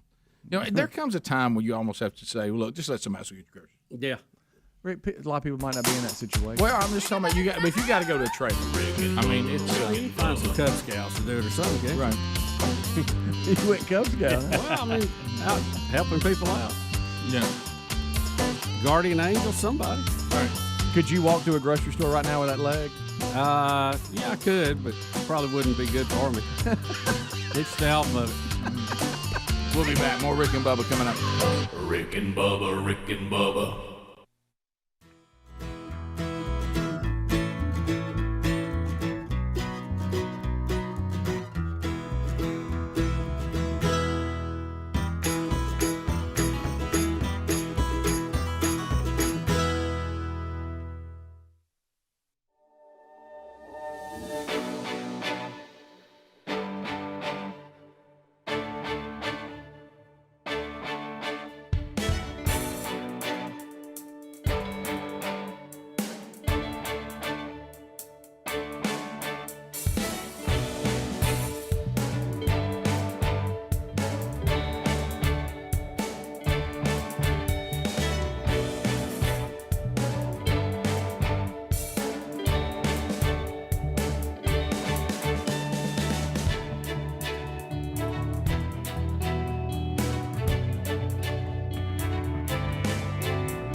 9 minutes to the top of the hour, the Rick and Bubba Show. 866 We Be Big is our number. Checking out any stories we may have missed this hour. And golden ticket seats. Hello, Justin Brown. Justin Brown. We know a Justin Brown. Jessica Brown here as well. Elizabeth and Clay Grisby are here today. Also, Josiah, Jamie, and Jed Wright. Hey, I'm right here on the front row. They even brought us bacon. Did you see that? Bacon. There's bag. That's a bag of bacon right there. It's a bag of bacon. How about that? So thank you for that. All of them receive a pound of BuzzBox coffee. Best coffee you've ever drank. Top 1% Arabica grade, and available through our website at rickandbubba.com under the sponsors button. We'll ship the supply of coffee directly to you. You can try all the different flavors from all over the world, or pick out the ones you like and keep getting those. 10% of every one of those goes to the Bronner Burgess Memorial Fund. Some of the things, speaking of something as important as advancing the kingdom of God, did you see that we have one of our government officials, a state senator in New Mexico, said that when he went to his Catholic church because he had supported a pro-abortion bill, that he was denied Holy Communion. He said, I was denied communion last night by the Catholic bishop here in Las Cruces, and based on my political office, my new parish priest has indicated he will do the same after the last one was run off. Please pray for church authorities as Catholicism transitions under Pope Francis. I don't know how to break it to the senator, but I'm not sure you understand the requirements of receiving communion in Scripture. You might want to check Paul talking about it to the church of Corinth there in 1 Corinthians. He's saying there are certain things that you don't do involving communion, and one of those is you don't come to communion with open, unrepented sin. So it could be that the priest is actually adhering to Scripture, and you're the one that's wrong. Could be that. We've seen this. It happened with President Biden when he was on the campaign trail, and this has been an ongoing thing. So I'm not totally shocked by that. You're right. So did the state senator not know this about the faith in which he was claiming? Is this? Well, I think. Do you see this though? Object to it. Well, this is this thing again, and like I say, it's going on inside the church too. And I respect this bishop for rejecting this, and for the new priest coming in saying he will do the same. It's once again, this is human beings. I've been guilty of it. This is not me pointing fingers on something I haven't done in my own life, but that don't mean it's right. Because I'm correcting this in my life, and this is where we tell God what we want him to be. Right. We don't submit and adhere to who he says he is. So in this case, it's like, well, look, I'm going to go out there and I'm going to continue to vote on on-demand abortions, and God, you're still going to give me Holy Communion. And God's like, no, that you should be denied that, and I'll hold those accountable. You realize it says, and Paul says this, when you try to come into communion with grievances and unrepented sin, or you treat it with disregard, instead of drinking the blood of Christ, you're actually drinking judgment on yourself. You're bringing judgment on yourself by treating it with such disregard. And so it could be that the bishop knows this and says, look, I'm not going to be guilty of that. But once again, the state senator says, no, I'm a victim. I want the church to cater to my whims and my emotions, as opposed to I'm going to submit to the authority of God. Now we all have a little bit of that in us, I'm telling you, but because of our fallen state. But it doesn't mean that those that have been placed in leadership just let us get away with it. They're there to hold us accountable and to disciple us. So anyway, that's one. So that you'll see that case probably going on. Chicago family, sad story. They finally say, look, we're not going to continue to live in Chicago. The family of a 1-month-old girl that was shot in the head earlier this month says they will leave Chicago over gun violence. Wow. Do you realize more than 200 kids under the age of 17 have been shot in Chicago just this year? That is unreal. Unbelievable. So, in 1 year, and this family, it goes back to this. You've seen it before. Wherever you've chosen to live, you may love it, But then you get to the point saying, I'm just not going to continue to go through this. Some people, I know people that have lived in tornado alleys that said, the second time your house goes down, you're just like, you know what, I think I'm out of here. Love this place, love this neighborhood. I'm just not going to continue to live this way. And this family is saying, look, we just can't continue to live in a city that they probably love that is out of control when it comes to gun violence. We're not going to continue to do that. So, and this was unfortunately, a very sad final straw for them. But I didn't know that number of more than 200 under 17. I didn't know that. No. I knew it was high. I didn't know it was that high. Greg, I wish you could have been here for this guy in Massachusetts. Now, how many squirrels we got in this country? Got a whole bunch. A bunch. How many squirrels that we just have at our own house? Oh, mine are hanging I've got off 50 because I got all those. That's it. The bird feeders will bring them in. Oh yeah. A teenage driver in Massachusetts last week swerved to avoid hitting a squirrel and crashed into a historic home built by an ancestor of President Abraham Lincoln. Good night. So he avoided a squirrel and went right into the Lincoln family's house. Right there in Massachusetts. Would it, oh my goodness! Well, he really went into the side of it. He did. There's a really nice car too. Yeah. Meanwhile, the squirrels probably got ran over later by another car. I thought you had another line. You probably, truth be known, you couldn't hit the squirrel if you wanted to. No. Boy, they're quick. Every now I've never they seen are one quick. when he's got it made, and all of a sudden he turns around and comes back. What are you doing? I flattened. Well, Greg, rabbits and squirrels that I scream, you made it, you had it. Greg, their brains about the size of a marble. That's a good point. Right. Rick, to answer your question, the common eastern gray squirrel of the U.S. has a population of approximately 2 billion. I don't know. Well, they do well. Golly, I think I met all of them on a morning hunt. They do. Oh yeah. Listen, Hams ain't lying. You got a bird feeder. It's amazing how they can swing on them. I know. They're agile little fellas. Y'all like the fox squirrels, little black head? Oh yeah. They're big too. We were trying. They're like a prairie dog. We were trying to reduce the number of chipmunks around our home, and didn't think about the squirrels might be attracted to that too. And boy, we had some bad decisions. Oh, yeah. Thought they had a little snack. Yeah, leave the peanut butter alone. Yeah, stay away from it. Yeah, it was. Well, it's on them. I mean, they shouldn't have. They shouldn't have done that. Also called a raccoon and a possum. Okay. Yeah, we took out a lot of animals, and you know how many chipmunks we got? 0. Yeah. We took out every other species of animal you could think. A lot of collateral damage. Yeah, a lot of collateral damage. I finally had to call it off. I said, "My goodness, we're going to affect the ecosystem." but you can't. But we couldn't get a chipmunk if our life depended on it. Yeah. Can you not catch a chipmunk outside? You just Rick, they don't fall for that. Well, Sunday morning I just went back to old They're stuff. tough. Yeah. They're tough. I still hunted. Yeah. With a pellet gun. And that's fun too. So. Yeah, it is. And you know what? You work on your shooting then too, because it's a small target. You can. Yeah. You better be sighted in good. Aim small, miss small. That's true. Very true. Also, I'd like to have been there for this. We didn't do this one. In Oregon, a 100-pound tropical fish has washed up that people haven't seen in a very long time. Have you seen this thing? Was that the one on the news? Like a frisbee. Did you see the one on the news where they're trying to move it with a backhoe? Yeah, I did see Man, that. that was giant. If you leave us, have a great day. Rick and Bubba, Rick and Bubba.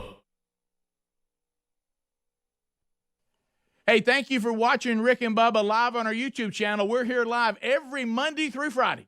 Be sure to subscribe and hit the little bell for notifications. Rick and Bubba, Rick and Bubba. Rick and Bubba, Rick and Bubba. I can't start another Rick and Bubba, Rick and Bubba. day without him, brother. Rick and Bubba, Rick and Bubba. Oh, there is no other Rick and Bubba, Rick and Bubba. waking on their blubber. Rick and